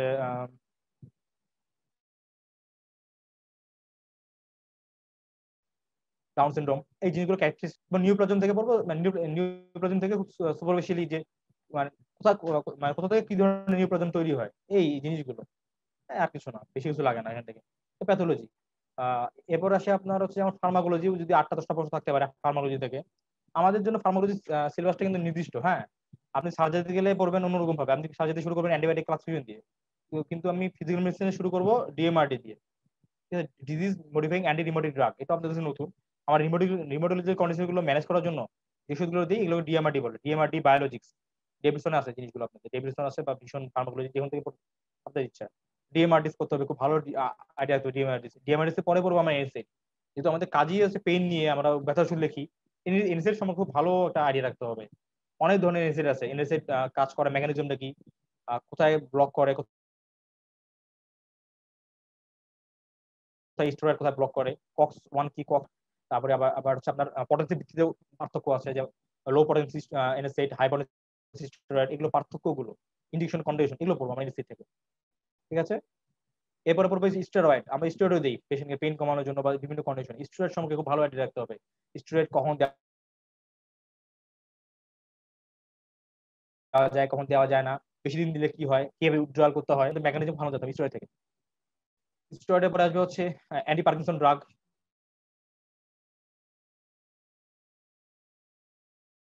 ড্রাগ ইউজড ইন গাউট। ঠিক আছে, এগুলো পড়বো আমরা। এই তো তারপরে আসবে হচ্ছে আপনার যদি আপনি অ্যান্টিবায়োটিক করতে চান, অ্যান্টিবায়োটিক ক্লাসিফিকেশনটা বললে ফিজিক্যাল মেডিসিন এনাফ। অ্যান্টিবায়োটিকের যদি ক্লাসিফিকেশন করি এনাফ। এই তাহলে আমরা ডিএমআরটি বললাম, steroid, NSAID, anti gout drug, anti Parkinson, তারপরে হচ্ছে অ্যান্টিবায়োটিক ক্লাসিফিকেশনটা পড়লাম। এগুলো পড়লে আপনার মোটামুটি একটা কমন পড়ার মতো চলে আসবে, এগুলো পড়লে ভালো মতো। এরপর আসেন ইমিউনোলজি। ইমিউনোলজি তো অনেক পড়া, কিন্তু ইমিউনোলজি আমরা মেইনত পড়ি হচ্ছে হাইপার সেন্সিটিভ, এগুলো টাইপ অফ হাইপার সেন্সিটিভ 4 ধরনের আছে, মোটামুটি এটা কাছে লাগে। এরপর যদি আসে বায়োস্ট্যাটিস্টিক্স, বায়োস্ট্যাটিস্টিক্স 5টা প্রশ্ন হয় এবং এটা খুব ভালো মতো পড়তে হবে আপনাদেরকে। হচ্ছে বোঝাও একটু কঠিন, 5টা প্রশ্নের জন্য একটু আপনাকে সময় দিতে হবে, বা কোনো মেন্টর কাছে গিয়ে কোনো বড় ভাইয়ের কাছে গিয়ে বায়োস্ট্যাটিস্টিক্সটা দেখে নিতে হবে আমাদের। ওকে, এরপরে আসে হচ্ছে আপনার রিমোটোলজি এবং নিউরোমেডিসিন। রিমোটোলজি 10 থেকে 12টা প্রশ্ন হবে আপনার রিমোটোলজি ডেভিডসন থেকে। এখান থেকে খুবই ইম্পর্টেন্ট দিয়ে সবাই পড়তে হবে। সবাই পড়ার মধ্যে শুরু করবো আমরা হচ্ছে যেমন রিমোটয়েড আর্থ্রাইটিস, অ্যাঙ্কালোজিং স্পন্ডলোআর্থ্রাইটিস, যেগুলো আছে আপনার এন্টেরোপ্যাথিক আর্থ্রাইটিস, অ্যাঙ্কালোজিং স্পন্ডলাইটিস, হ্যাঁ এগুলো যেগুলো আছে। তারপরে হচ্ছে আপনার সোরিয়াটিক আর্থ্রাইটিস, এগুলো ভালো মতো পড়তে হবে। তারপরে আসবে হচ্ছে অস্টিও আর্থ্রাইটিস, অস্টিওপোরোসিস, গাউট, তারপরে ডার্মাটোমাইসিস, পোলোমাইসিস দেখতে পারেন। এই জিনিসগুলো এসএলই, এই জিনিসগুলো খুব ভালো আইডিয়া রাখতে হবে, প্রতিবার প্রশ্ন এগুলো থেকে হয়। ঠিক আছে, আর নিউরোমেডিসিন থেকে স্ট্রোক খুব ভালো মতো পড়তে হবে। স্ট্রোক 4-5 পেজ আছে আপনাদের ডেভিডসনে, খুব ভালো মতো পুরোটা পড়তে হবে। এরপরে পড়তে হবে হচ্ছে নিউরোমেডিসিনের যে আপনার বেসিক জিনিসগুলো আছে, ব্রেনের ফাংশনাল এরিয়াগুলো, কোথায় ইনজুরি হলে কি হয়, কি ফিচার পাওয়া যায়, presenting complaints of presenting complaints of nervous system, এই জিনিসগুলো তো 3টা ইয়া। এবার আমি খুব তাড়াতাড়ি আলোচনা করলাম, আসলে সময় কম। এই মোটামুটি এই আপনাদের কার প্রশ্ন থাকলে করতে পারেন, আমি অ্যান্সার করবো। ধন্যবাদ ভাইয়া। ভাইয়া আমাদের কমেন্ট সেকশনে কিছু প্রশ্ন এসেছিল, ভাই প্রশ্নগুলো করছি ভাইয়া। হ্যাঁ অবশ্যই। ভাই একটা প্রশ্ন হচ্ছে, মেইন বই কম পড়া হলে তাদের জন্য কি সাজেশন আছে? মেন বই এমবিবিএস লাইফে মেন বই হচ্ছে আপনার যেমন ফার্স্ট ইয়ারে দত্ত, বিডি চৌরসিয়া, গ্যানন বা এবিসি হচ্ছে বায়োকেমিস্ট্রির জন্য। তো এগুলো পড়ে আসলে 1.5 বছরে আসলে সবার জন্যই কঠিন। হ্যাঁ, আহ, এটা ভয় পাবেন না আপনারা। আপনার মেন বই যদি না পড়া থাকে, যদি চলে আসছেন, এটা ভয় পাবেন না। আপনারা যখন এমবিবিএস শেষ করবেন বা আপনি যদি মেডিসিনে ক্যারিয়ার করতে চান, আপনার যদি ডেভিয়েশনটা পড়া না থাকে, আপনি deviation main experience part on করার জন্য মেডিসিনে বা সার্জারির জন্য বেরিয়ে লাভ করতে হয়, বা আপনার এখন তো থার্ড টপে যেটা থাকে প্যাথোলজি, ফিজিওলজি, মাইক্রোবায়োলজি, এগুলো তো খুবই ইম্পর্টেন্ট। ঠিক আছে, এগুলো যদি এগুলো এই একই পড়া আপনাকে এই পজিশনে পড়তে হবে। ওই ওই সময় সারা যেটা পড়িয়েছে প্যাথোলজির জন্য, ফার্মাকোলজির জন্য, মাইক্রোবায়োলজির জন্য, ওগুলো আপনাদেরকে পড়তে হবে এখন। তো যেটা হচ্ছে আপনার সমস্যা হবে যদি আপনার পড়ার না থাকে, আপনাকে একটু সময় দিতে হবে এগুলোর জন্য। ঠিক আছে, বেসিকটা আসলে যদি না থাকে, বেসিকটা তৈরি করতে হবে। কিছু না, আপনি যদি 6 মাস ঠিক মতো পড়েন, 6 মাস একটু কষ্ট করতে হবে। হ্যাঁ, এই 6 মাস কষ্ট করলে আপনার যে গ্যাপটা ছিল, এটা অনেকটা পূর্ণ হয়ে যাবে। তো এটা ভয় পাওয়ার কিছু নেই, একটু পরিশ্রম দিবেন। হ্যাঁ, এই বিবেচ শেষ করার পরে পরিশ্রমটা নেক্সট 6 মাসে আপনি টার্গেট থাকবে যে আমি কি করছি এর আগে পড়ছি না, সমস্যা নাই, নেক্সট 6 মাসে আমি আমার পড়াগুলো কমপ্লিট করে ফেলবো। এই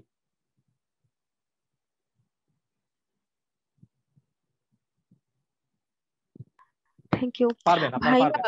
হ্যাঁ, ভাই পোস্ট গ্রাজুয়েশনের জন্য কি গ্রুপ স্টাডি মাস্ট?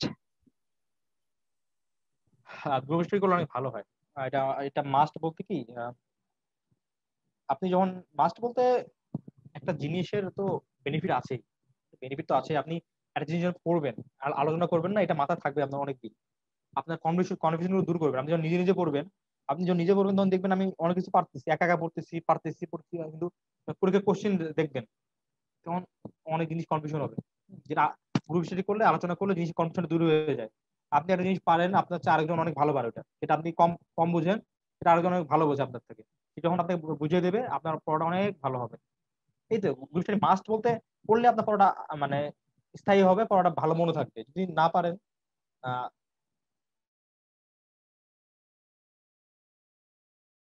সমস্যা নেই, নিজে নিজে চেষ্টা করতে হবে, কিন্তু পার ইফেক্টিভ হবে।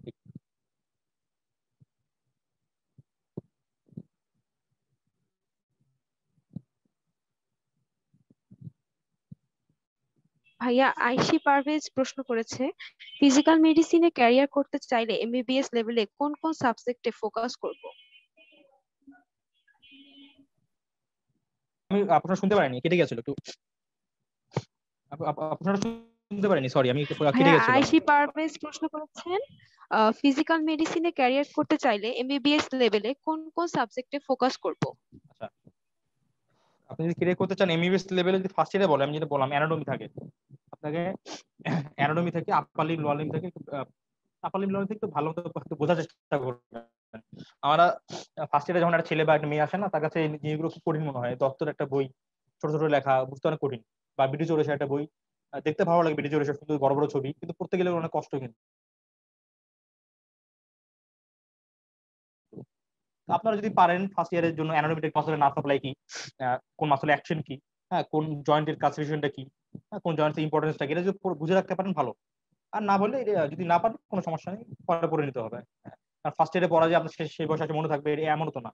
বা আপনার আপনি যখন সেকেন্ড থার্ড প্রফে আসবেন, আপনার থার্ড প্রফে এখন তখন হচ্ছে যেটা বললাম যে ফিজিওলজি একটু বুঝে বুঝে পড়তে পারেন, প্রতি সাবজেক্ট একটু বুঝে পড়া। ফিজিওলজি, আমাদের মাইক্রোলজি লাগে না, ফিজিওলজিটা, তারপরে হচ্ছে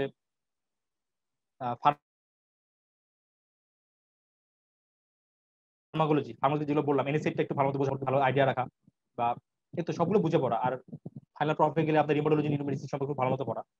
এই তো। ভাইয়া রাজদীপ ভট্টাচার্য প্রশ্ন করেছে, আপনাদের সমস্যা প্রশ্ন নেই, কি আপনি একটু বেসিক? জি ভাইয়া। আমি ভাইয়া প্রশ্ন শুনতে পাইনি আসলে, আবারও ভাইয়া আবারও। প্রশ্ন কি বেসিক হয় নাকি ক্লিনিক্যাল সিনারিও টাইপ হয়?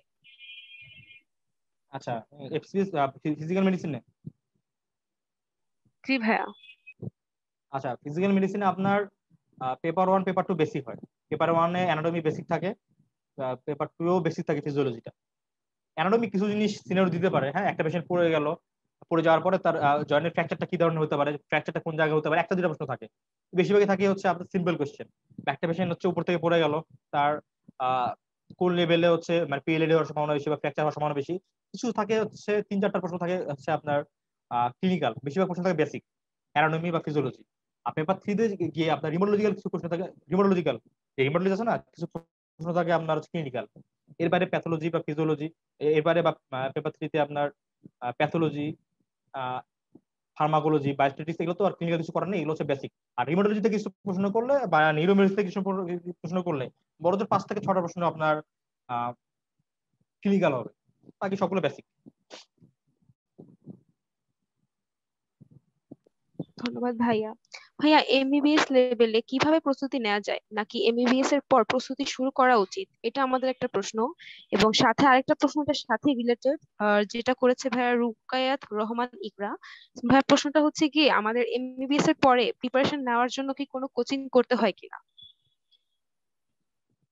প্রথম প্রশ্নটা অনেকে করছেন যে সবাই আসলে টেনশনে আছেন পোস্ট বিষয়টা। আসলে আমরা যখন ছিলাম না, আমি তো বেশি না, এই তো 19 সালের মে মাসে ইন্টার্নি শেষ করছি, আমাদের সময় এত মাথা ছিল না যে পজিশন করতে হবে। এই এই তো 2 বছর আগে, এখন দেখছি সবাই এত অ্যাডভান্স হয়ে গেছে এই 2 বছরের মধ্যে। আমি নিজেও অবাক। আমি ঢাকায় এসে চিন্তা করছি যে আমার পড়াশোনা করা দরকার, পড়াশোনা করতে হবে, তারপর পড়াশোনা শুরু করেছি। যাই হোক, আপনারা যারা আছেন খুব ভালো, এটা আগে থেকে চিন্তা করা খুবই ভালো। হ্যাঁ, নিজের মাইন্ডসেটটা ঠিক রাখা, কারণ অনেকে চিন্তা করে 1 বছর থেকে আমি কি করবো, এই চিন্তা করতে করতে তার অন্য ফ্রেন্ডরা পজিশন অর্ধেক শেষ করে ফেলে। আগে থেকে চিন্তা করার অনেক বেনিফিট আছে। ঠিক আছে, আপনারা চিন্তা করেছেন পজিশন কিসে করবো বা কিভাবে পড়বো, এটার জন্য আপনাদেরকে আসলে আমি থ্যাঙ্কস। ঠিক আছে। তো এমবিবিএস লেভেল থেকে যদি আপনি চান আমার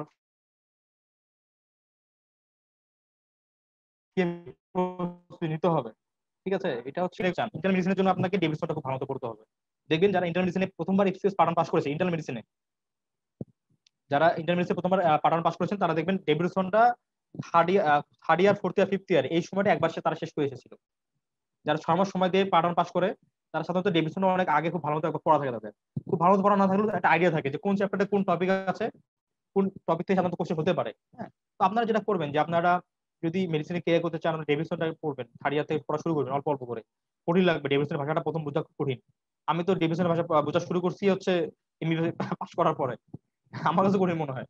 তো আপনারা যখন পড়বেন থার্ড ইয়ার ফোর্থ ইয়ার তখন কঠিন মনে করবেন, কিন্তু যখন যদি একটা সিস্টেমে চলে আসেন, হ্যাঁ, যদি করতে পারেন খুব ভালো, আপনাদের পাঠনটা অনেক এগিয়ে যাবে, আপনি 80% অনেক আগে যাবেন অন্যদের থেকে যদি ডেভিসনটা পড়ে রাখতে পারেন একবার খুব ভালো মতো বা একটু আইডিয়া রাখতে পারেন।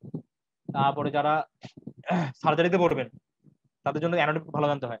আর ফার্স্ট ইয়ার থেকে তো অ্যানাটমি আর ইয়া করা সম্ভব না, যতটুকু পড়েছেন যারা ফার্স্ট ইয়ারে আছেন তারা অ্যানাটমিটা একটু আইডিয়া ভালো রাখতে পারেন। অ্যাবডোমেন সম্পর্কে, অ্যাবডোমেন অনেক বড় একটা জায়গা, ঠিক আছে, অ্যাবডোমেনটা ভালো মতো পড়লেন বা নার্ভাস সিস্টেমটা খুব ভালো মতো পড়লেন। প্যাথোলজি ফিজিওলজি একই, ফিজিওলজিতে এই একই পড়া আমরা পড়ছি, ফিজিওলজিটা খুব ভালো মতো বুঝে বুঝে পড়লেন। হ্যাঁ, এই তারপরে এই যে তারপরে যারা গাইনিতে ক্যারিয়ার করতে চান তাদের জন্য হচ্ছে দত্তর বই থেকে প্রশ্ন হয়, দত্তটা বুঝে বুঝে পড়ার চেষ্টা করলেন, এই তো। আর যে বেসিক সাবজেক্টগুলো আছে বা যারা রেসিডেন্সি থেকে টার্গেট করবেন যে আমি 1 বছর রেসিডেন্সি দিব, তাদের জন্য basic subject anatomy, pathology, physiology, microbiology, pharmacology, এগুলো আপনারা যারা পড়ে আসছেন তারাই, তারা যদি সপ্তাহ ওই সময় বুঝতে পারবেন না, ওই সময় আপনারা ইমেচুর থাকেন, ব্রেন অত কাজ করে না ওই সময়টা, এত সব তো বুঝতে পারবেন না, যতটুকু বুঝতে পারবেন ততটুকু ভালো, না বুঝতে পারলে সমস্যা নেই, চাপ দেওয়ার কিছু নাই ওই সময়টা। এটাই এই। আর ওয়ার্ডে থার্ড ইয়ার থেকে ওয়ার্ডে যারা যেটাতে যা সাবজেক্টে যেটা ইচ্ছা, তার মেডিসিনের ইচ্ছা, তার একটু ওয়ার্ডে সময় দিবেন ভালো মতো। মেডিসিন না, সবারই ওয়ার্ডে সময় দেওয়া উচিত। মনে করেন মেডিসিনের ওয়ার্ডে পেশেন্ট দেখলেন, অভিজ্ঞতার যে কথাগুলো বলেন এগুলো খুবই ইম্পর্টেন্ট। ওয়ার্ডে এগুলো থাকবেন তাহলে দেখবেন একটা ক্লিনিক্যাল নলেজ গ্রো করবে। ভাইয়া ধন্যবাদ অনেক আপনাকে। আশা করি আমরা এর মাধ্যমে এফসিপিএস পার্ট 1 পরীক্ষার প্রস্তুতি নিয়ে অনেক কিছু জানতে পারলাম। এবার ভাইয়া আপনার ব্যক্তিগত অভিজ্ঞতার বিষয় আছে। আমরা জানি আপনি 2019 সালের মে মাসে ইন্টার্নশিপ শেষ করেন এবং 2020 সালের জানুয়ারিতে পার্ট 2 ট্রেইনি হিসেবে জয়েন করেন, অর্থাৎ মাত্র 7 মাসের মাথায় আপনি আহ, আহ, অর্থাৎ এফসিপিএস পার্ট 1 কমপ্লিট করেন। তো আপনার কাছে ভাই আমার প্রশ্ন যে এত কম সময়ের মধ্যে কিভাবে বিষয়টা সম্ভব হলো, অর্থাৎ আপনি ইন্টার্নশিপের পরে কিভাবে অথবা ইন্টার্নশিপের আগে থেকে কিভাবে প্রিপারেশন নিয়েছিলেন এবং কিভাবে কি কি জিনিস পড়েছিলেন, আপনার পার্সোনাল অ্যাঙ্গেল থেকে যদি বিষয়গুলো আমাদের একটু শেয়ার করেন ভাই। আচ্ছা, ইন্টার্ন শেষ করার পরে সবার যেটা হয় না, সবাই আসলে একটা বড় সাগরে পড়ে যায়, কি করবো ইন্টার্ন শেষ করার পরে সবারই। আমি শেষ করেছি, আমার আগে যারা শেষ করেছে বা আমার পরে যারা শেষ করবে, সবাই একটা মানে ইনডিসিশনে থাকে যে আসলে কি করা যায়। এখন আমি আর কি কোনো জবে ঢুকবো, চেম্বার করবো নাকি পড়াশোনা করবো, ফ্যামিলি সাপোর্ট দিব নাকি নিজেকে সাপোর্ট দিব। তো এগুলো চিন্তা আমারও ছিল। তো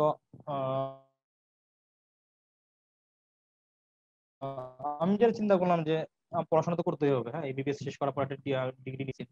এটার জন্য আমি তো তখন তো আপনারা তখন অনলাইনে আমাকে অনেকে ক্লাস করেন, তখন ছিল না। আমি তো ঢাকায় আসলাম, আমি জুন মাসে ঢাকায় আসি। জুন মাসে ঢাকায় এসে একটু ভাইদের সাথে কথা বলি, বড় ভাইদের সাথে যে কি করা যায়। ভাইয়েরা সাজেশন দিলেন শুরু করো পড়াশোনা। তো শুরু করলাম, এটা আমাদের ভর্তি হলাম এক জায়গায়। আমি থাকি হচ্ছে বিএসএম এর পিছনে, পিজির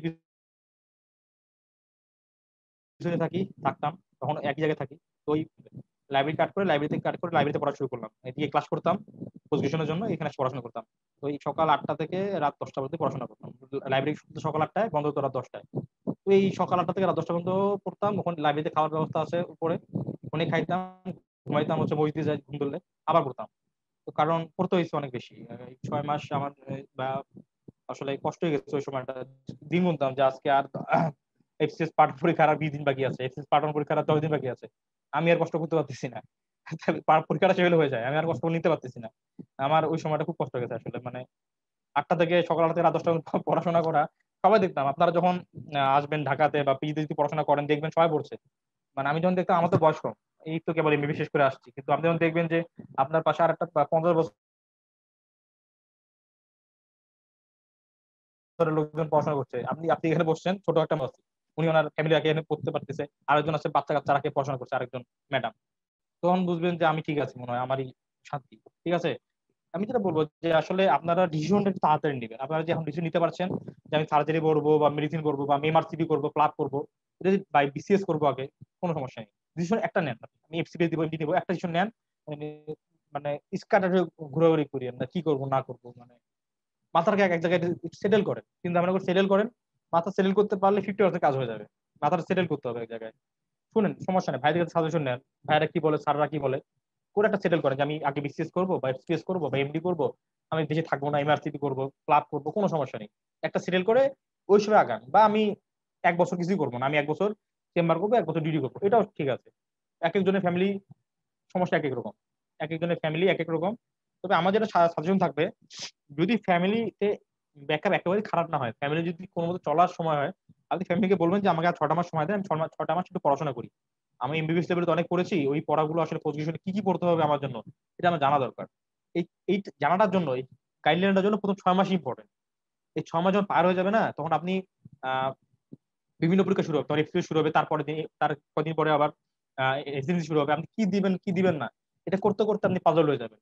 এই জন্য আমি বলবো যাদের ফ্যামিলি কোনো সমস্যা নেই বা তারা অনুগ্রহ করে প্রথম 6 মাস একটু পড়াশোনা করিয়ে, একটু 6 মাস কষ্ট করেন। এই 6 মাসের কষ্ট আপনার বাকি কষ্টগুলোকে অনেক লাঘব করে দিবে একদম। আমরা যদি কষ্ট করতে পারেন সকাল থেকে রাত পর্যন্ত, এর পরবর্তী যদি ফার্স্ট টাইম এক্সপিরিয়েন্স নাও হয় কোনো সমস্যা নেই, তার পরবর্তী রেসিডেন্সি আপনার হবেই, রেসিডেন্সি দিবেন, তারপরে এক্সপিরিয়েন্স দিবেন, এক্সপিরিয়েন্স আপনার হবেই। আমি বলতে পারি পড়াশোনা করছে এমন কেউ তার প্রযোজন হয়নি এমন হয় না। ঠিক আছে, আমার ওই জন্য উপদেশ, আপনারা আগে মাইন্ডটা সেট করুন আপনি কি করতে চান লাইফে, একটু পড়াশোনা করুন, এই 6টা মাস কষ্ট করুন, আপনার লাইফটা অনেক ইজি হয়ে যাবে। এই আর এটা হচ্ছে আমার সাজেশন, পড়াশোনা করতে হবে, মেইন হচ্ছে হেডলাইন, পড়াশোনা করতে হবে আর কিছু না। আপনি গাইডলাইন নেন, মেন্টর দেখেন, বড় ভাই কাছ থেকে সাজেশন নেন, কিছু করেন, পড়াশোনা করতে হবে আপনাকে। এই আর তারপর যদি ছিল হচ্ছে কোচিং লাগবে কিনা, কোচিং বলেন, আপনি আপনার একটা মেন্টর লাগবে। আমি একটা রাস্তায় যাবো, আমি মেডিসিন রাস্তা অনেক বড়, ঠিক আছে, আমি মেডিসিন পড়তে চাই, মেডিসিন তো আমি ডেভিডসন মুখস্থ করে পরীক্ষা দিব না, তাই না? আমার আসলে জানতে হবে আমার কি পড়তে হয়, আমার মেডিসিনে আমি পড়বো, সার্জারিতে পড়বো, পেডিয়াট্রিক্সে পড়বো, আমার জানতে হবে আমার কি পড়তে হবে, এই যে রাস্তাটা, এই রাস্তাটা আমার জানতে হবে। এটার জন্য আপনার একজন মেন্টর দরকার। মেন্টরের জন্য আপনি বড় ভাই, একজন একজন বড় ভাইয়ের সাথে হেল্প নিতে পারেন, কোচিং করলে কোচিং করতে পারেন, বেশ বেশ কিছু কোচিং আছে, আপনার ইচ্ছা, কোনো কারণ সমস্যা নেই, কোচিং করতে পারেন। কিন্তু আপনি যদি বলেন না আমি কিছু করবো, আমি একা পড়বো, আপনি একা পড়েন, কোনো সমস্যা নেই, কিন্তু আপনি হচ্ছে একজন বড় ভাইয়ের সাজেশন নেবেন যে ভাই আসলে আমার কি পড়তে হয়, আমি যে পড়বো, আমি তো ডেভিডসন করে কুল কুল পাবো না, আমার আসলে ডেভিডসন থেকে সব পড়তে হয় না, আমার কি পড়তে হয়, কোশ্চেন কি হয়, যে পাস করেছে সে জানে কতটুকু পড়তে হয়, কত কোথা থেকে পড়তে হয়, কোশ্চেন কই থেকে হয়, সে আপনাকে সুন্দর করে গাইড করবে, আপনি নিজে পড়লে তখন পাস করে গেছে। আরেকটা যেটা করবেন, এভাবে তো গাইডলাইন নিলেন, কোচিং করেন বা বড় ভাই গাইডলাইন, গাইডলাইন একজন লাগবেই আপনার, এগুলো এই তো। এরপরে যেটা করতে হবে, আপনাকে পরীক্ষা দিতে হবে। শোনা আছে? জি ভাই, শোনা যাচ্ছে ভাইয়া। আচ্ছা, এরপরে যেটা করতে হবে সেটা হচ্ছে আপনার একটু পরীক্ষা দিতে হবে। আপনি যে পড়ছেন, খালি পড়লে হবে না, খালি পড়লে হবে না, একটু পরীক্ষা দিতে হবে যে কোনো জায়গায়, যে কোনো কোচিং একটু পরীক্ষা দিবেন, তাহলে আপনি নিজেকে জাজ করতে পারবেন যে আমি যেটা পড়ছি, আমি আমার আমার আমি যে রাস্তা যেতে যাচ্ছি আমার রাস্তাটা ঠিক আছে কিনা। এটার জন্য পরীক্ষা দিতে হবে আপনাকে, প্রতিটা চ্যাপ্টার ধরে ধরে পরীক্ষা দিতে হবে। এই কমেন্টে একটা প্রশ্ন আসছিল যে ফিজিক্যাল মেডিসিনের ক্ষেত্রে ডেভিডসনের কতটুকু পড়তে হয়, নাকি শুধুমাত্র পেপার 3 এর টপিক পড়লেই আচ্ছা, হবে? রাজদীপ ভট্টাচার্য হ্যাঁ হ্যাঁ, আমি এটা বলছি যে আপনাদের পেপার 2 এ পড়তে হবে জেরিয়াট্রিক মেডিসিন ডেভিডসন থেকে, পেপার 3 পড়তে হবে হচ্ছে আপনার নিউরো মেডিসিন রিউমাটোলজি। আর যদি কিছু পড়তে চান আপনাদের হচ্ছে কার্ডিওলজি দেবেন, কার্ডিওলজি এমআই, মাইকার্ডিয়াল ইনফ্রাকশন, আর হচ্ছে কার্ডিওপালমোনারি রিহ্যাবিলিটেশন মানে একটা পার্ট আছে, ডেভিডসনে আছে।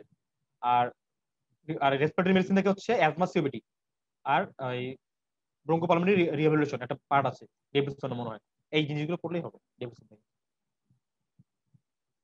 আরেকটা প্রশ্ন ছিল যে ভাইয়া ইন্টার্নশিপের কতদিন পরে পরীক্ষার জন্য এলিজিবল হয় একজন? আপনি বিএমডিসির সার্টিফিকেট পেলে এক্সপিরিয়েন্স দিতে পারবেন। হ্যাঁ, আপনি যদি মে মাসে ইন্টার্নি শেষ করেন বা এপ্রিলে শেষ করেন, আপনি যদি বিএমডিসি সার্টিফিকেট পেয়ে যাবেন, ঠিক আছে, এটা সার্টিফিকেট পেলে আপনি 1 মাস পরে এক্সপিরিয়েন্স দিতে পারবেন। হ্যাঁ, আর রেসিডেন্সি আপনাকে 1 বছর গ্যাপ লাগবে, আপনি যদি এপ্রিলও শেষ করেন বা মেতে জুনে, 1 বছর গ্যাপ দিয়ে তারপরে বছর নভেম্বরে বসতে হবে, 1 বছর গ্যাপ লাগবে রেসিডেন্সির জন্য, বা ডিপ্লোমার জন্য 1 বছর গ্যাপ লাগবে। ভাইয়া, অনেক ধন্যবাদ ভাইয়া। আমরা আমাদের অনুষ্ঠানের অলমোস্ট শেষ পর্যায়ে চলে এসেছি। যারা এফসিপিএস পরীক্ষা দিচ্ছেন বা দিতে যাচ্ছেন তাদের উদ্দেশ্যে যদি ভাই আপনার কিছু বলার থাকে। আর আরেকটা জিনিস ভাই, যে কেন ফিজিক্যাল মেডিসিন, বা যদি কেউ ফিজিক্যাল মেডিসিনে ক্যারিয়ার করতে চায় বা যারা চিন্তা করছে যে কি করবে না করবে, তো কেন ভাই ফিজিক্যাল আমি মেডিসিনে ক্যারিয়ার করবে তারা? কোশ্চিনটা আমি মিস করে গেছি, আমি কোশ্চিনটা কেটে গেছিল, পুরোটা আসেনি, একটু আরেকবার প্লিজ। ভাইয়া কোশ্চেনটা ছিল যে যারা এফসিপিএস পরীক্ষা দিচ্ছেন বা দিতে যাচ্ছেন, তো এবং যারা চিন্তা করছেন যে এফসিপিএস পরীক্ষা দিবেন ভবিষ্যতে, বা ফিজিক্যাল মেডিসিনে যারা চিন্তা করছেন, তো তাদের উদ্দেশ্যে ভাই আপনার যদি কিছু বলার থাকে যে কেন ফিজিক্যাল মেডিসিন আমরা এফসিপিএস করবো। কোশ্চিনটা আবারও আমার মনে হয় নেক্সট পার্টটা ছিল ফিজিক্যাল মেডিসিনে কেন ক্লিয়ার করবে, তাই না? এটা এই জি পার্টটা ভাই। দুবারই কেটে গেছে। আচ্ছা আচ্ছা ভাই, এটা আচ্ছা। ছিল সেকেন্ড পার্ট। আর ফার্স্ট পার্টে ছিল ভাই যে যারা এফসিপিএস পরীক্ষা দিচ্ছেন বা দিতে যাচ্ছেন তাদের উদ্দেশ্যে যদি আপনি কিছু বলেন ভাইয়া। আমার আচ্ছা ঠিক আছে, আমি অ্যাজ এ হোল এক্সপিরিয়েন্স যারা দিতে চায় তারা আসলে কি করবে, কেন দিবে বা কি করতে জি হবে, আমি ভাই। প্রথমে যেটা বললাম আসলে কোনো শর্টকাট ওয়ে নেই। সত্যি বলতে সে যতই মেধাবী হোক, একটা ব্যাচে সাধারণত 5 থেকে 10% ছেলে খুবই মেধাবী থাকে, তার একটা পড়া একবার পড়লে অনেক ভালো রেজাল্ট করে ফেলে, খুব তাড়াতাড়ি তার আউটপুট দিতে পারে।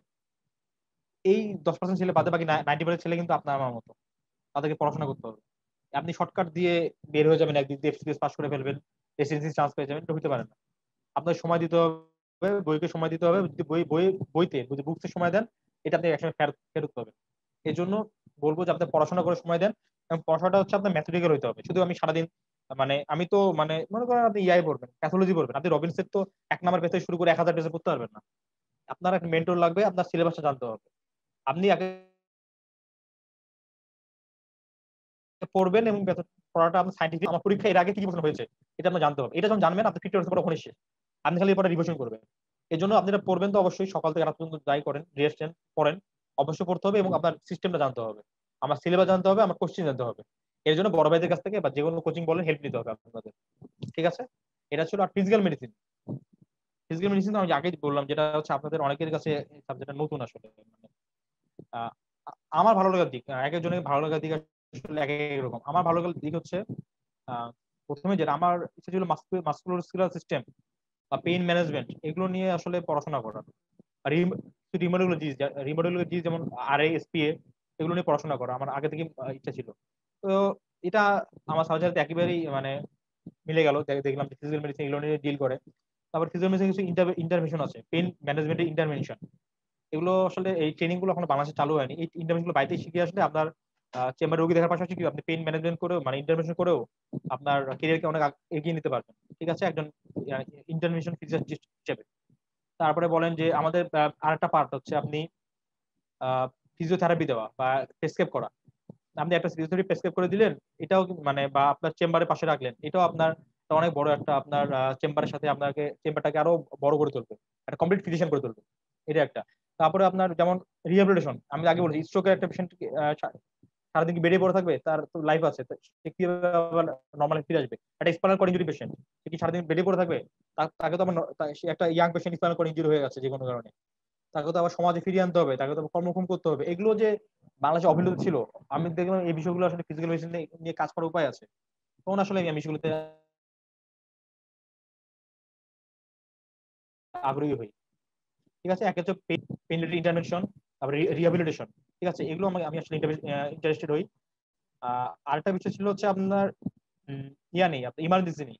আমার ইমার্জেন্সিটা পছন্দ ছিল না। ঠিক আছে, ইমার্জেন্সি মানে ইন্টারনাল লাইফে আসলে কিছু ডিপার্টমেন্ট মানে ডিউটি করতে, যে পিডিয়াট্রিক্স গাইনিতে, আমি দেখলাম যে আসলে অনেক কষ্ট। আমি দেখলাম যে এই ইমার্জেন্সি সাবজেক্ট ইমার্জেন্সি ম্যানেজ করতে হয়, এগুলো আসলে আমার দ্বারা সম্ভব না, আমার পছন্দ ছিল না জিনিসগুলো। আমার এমন সাবজেক্ট পছন্দ ছিল যে আমি আসলে পড়াশোনা করব, আমি রোগী ম্যানেজ করব, রোগীকে একটা ভালো স্যাটিসফ্যাক্টরি লাইফ দিব। তো ফিজিক্যাল মেডিসিন পারফেক্ট। ঠিক আছে, আর ফিজিক্যাল মেডিসিনে যদি আপনারা আসতে চান, ফিজিক্যাল মেডিসিন ফিল্ডটা অনেক বড়। আপনি যে কোনো একটা বিষয় নিয়ে কাজ করতে পারবেন, হয় পেইন ম্যানেজমেন্ট নিয়ে কাজ করেন, রিমোটোলজিক্যাল ম্যানেজমেন্ট নিয়ে কাজ করেন, কোনো সমস্যা নেই, রিহ্যাবিলিটেশন নিয়ে কাজ করেন। আপনি ইচ্ছা মতো অনেক অনেক ব্রাঞ্চ আছে, আপনি কাজ করেন, আপনি মনে হয় আপনার ভালো লাগবে, রিল্যাক্স থাকে থেকে কাজ করতে পারবেন। এটাই। পোস্ট গ্রাজুয়েশনের পরে কি কি করা যেতে পারে বা কি কিরকম বাংলাদেশে অপরচুনিটি আছে ফিজিক্যাল মেডিসিনে? আচ্ছা, পোস্ট গ্রাজুয়েশনের পরে, পোস্ট গ্রাজুয়েশনের পরে আপনার যারা গভর্নমেন্ট বিসিএস করা আছে ওনাদের ওনাদের জন্য আসলে অনেক সুবিধা হয়ে যায়। প্রতিটা সরকারি মেডিকেল কলেজে বিসিএস এর মানে পোস্টিং আছে। অনেকে এই বিশেষ করার 4 থেকে 5 বছরের মধ্যে অনেকে খুব তাড়াতাড়ি অ্যাসিস্ট্যান্ট প্রফেসর হয়ে যায়। ঠিক আছে, যে কোনো সরকারি মেডিকেল কলেজে চলে আসতে পারে পজিশনটা করার পরেই। অনেকে তো পজিশন করার পরে উপজেলায় যায়, উপজেলায় 3-4 বছর থাকে, 5 বছর থাকে, তারপরে না মেডিকেল আসতে অনেক ডিগ্রি লাগে, তারপর অনেক রেফারেন্স লাগে, অনেক ধরাধরি করতে হয়। ফিজিক্যাল মেডিসিন এগুলো নেই, যারা সরকারি ক্যান্ডিডেট তাদের জন্য মেডিকেলে চলে আসা অনেক সহজ, প্রথমে চলে আসতে পারে। অনেকে পাস করার সঙ্গে সঙ্গে চলে যায় হচ্ছে মেডিকেল কলেজে, যে একটা সুবিধা। আর ফিজিক্যাল মেডিসিন পেশেন্টের পরিমাণটা আমার মনে হয়, আমি যত দেখেছি, আপনি যদি বলেন অর্থোপেডিক্স রিউমাটোলজি সাথে কম্পিটিশন হয়, আমার মনে হচ্ছে কারো বাড়িতে একটা লোকের কোমর ব্যথা হয়নি, হাঁটু ব্যথা হয়নি, এরকম কোনো বাড়ি নেই বাংলাদেশে। ঠিক আছে, বা স্ট্রোকের পেশেন্টে তো আছেই, স্ট্রোক বলেন, যে কোনো রিভলিউশন বলেন, সব ফিজিক্যাল মেডিসিনের অনেক পার্ট। আমাদের সাবজেক্টটা আমরা এখন পুরো ডেভেলপ করে দিতে মানুষ জানে না, কিন্তু যখন জানবে ফিজিক্যাল মেডিসিন আসলে মানে এদের পেন ম্যানেজমেন্টটা বা এদের রিহ্যাবিলিটেশনটা অনেক ভালো, অনেক স্পেসিফিক, তখন আসলে মানে আরো বেশি মানে মানুষ জানতে পারবে। হ্যাঁ, পেশেন্টের পরিমাণ আমার মনে হয় বেশি, অনেকে বলবে যে কম, হ্যান ত্যান, আমার মনে হয় বেশি। আমি তো দেখছি, তাদের দেখি বা যারা রেসিডেন্ট আছে অনেকে চেম্বার করেন, আলহামদুলিল্লাহ সবার ভালো, মানে আউটডোর পেশেন্টের পরিমাণ ভালো। আর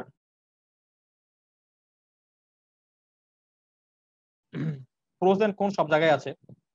তুই মনে করেন যে আপনার সেক্ষেত্রে আপনাকে যেটা কষ্ট হবে সেটা হচ্ছে আপনার সব প্রাইভেট মেডিকেল কলেজে আপনার ফিজিক্যাল ডিপার্টমেন্টে নেই, আপনাকে ডিপার্টমেন্টটা খুঁজতে হবে বেশ কিছু জায়গায়। মানে আপনার দেখেছে আপনার দুটো দিনে একটিতে আছে ডিপার্টমেন্ট, বা ডিপার্টমেন্টে নেই, আপনাকে অ্যাপ্লাই করতে হবে। হ্যাঁ, অন্য সাবজেক্ট যেমন সাবজেক্ট আছে, ইএনটি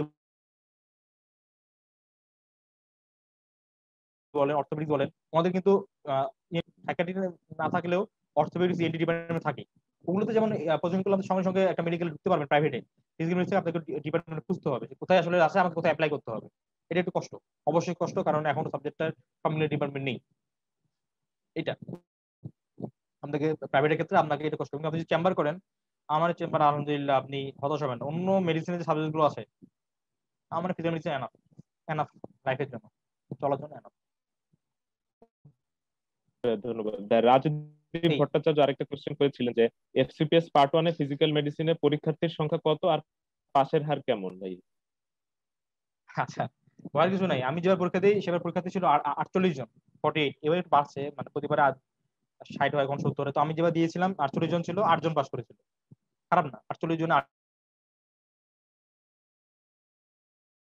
জন পাস করা কিন্তু ভালো।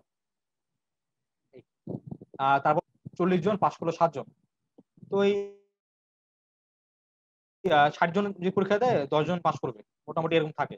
40 জনে যদি 8 জন পাস করে ভালো। জি ভাই, ধন্যবাদ। ভাইয়া আপনাকে অনেক ধন্যবাদ আপনার মূল্যবান সময় থেকে কিছু সময় আমাদের দেওয়ার জন্য। আমরা আমাদের প্রোগ্রামের অলমোস্ট শেষ পর্যায়ে চলে এসেছি। সর্বশেষ ভাই, আমরা যারা আন্ডার গ্রাজুয়েট লেভেলে আছি বা আমরা যারা দেখছি, এদের উদ্দেশ্যে যদি আপনার কিছু বলার থাকে ভাইয়া, আমাদের একটু।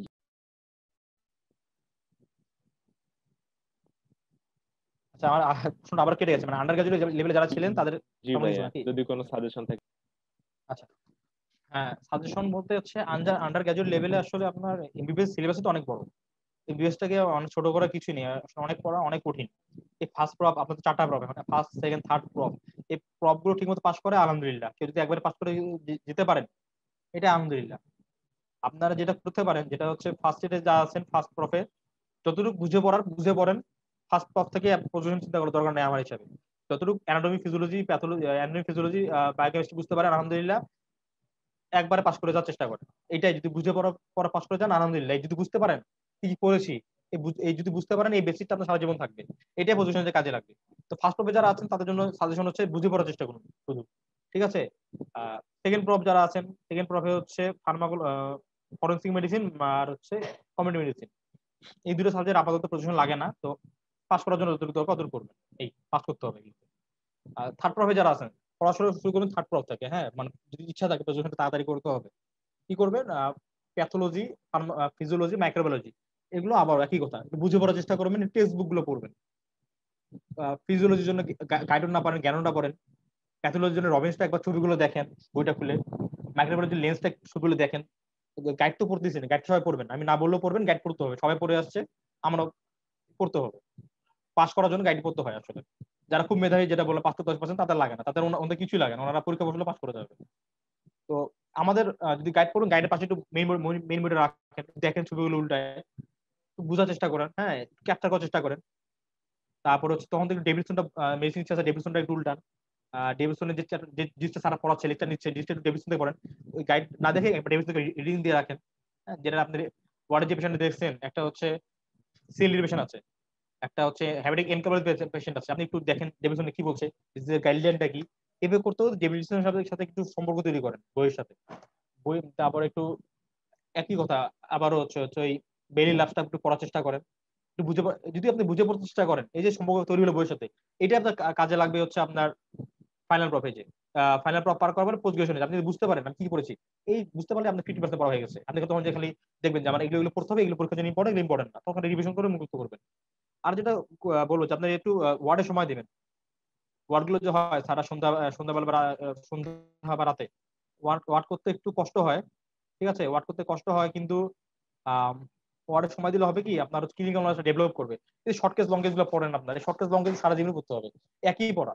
আপনারা ফেসিয়াল না, আপনারা হচ্ছে যে অ্যাবডোমেনটা পালপেট করেন, ওই অ্যাবডোমেনটা যে গ্যাস্ট্রোএন্টারোলজি ফেজে ফাইনাল দিবে, ঠিক আছে, সেও সে একই ভাবে পালপেট করে আসে।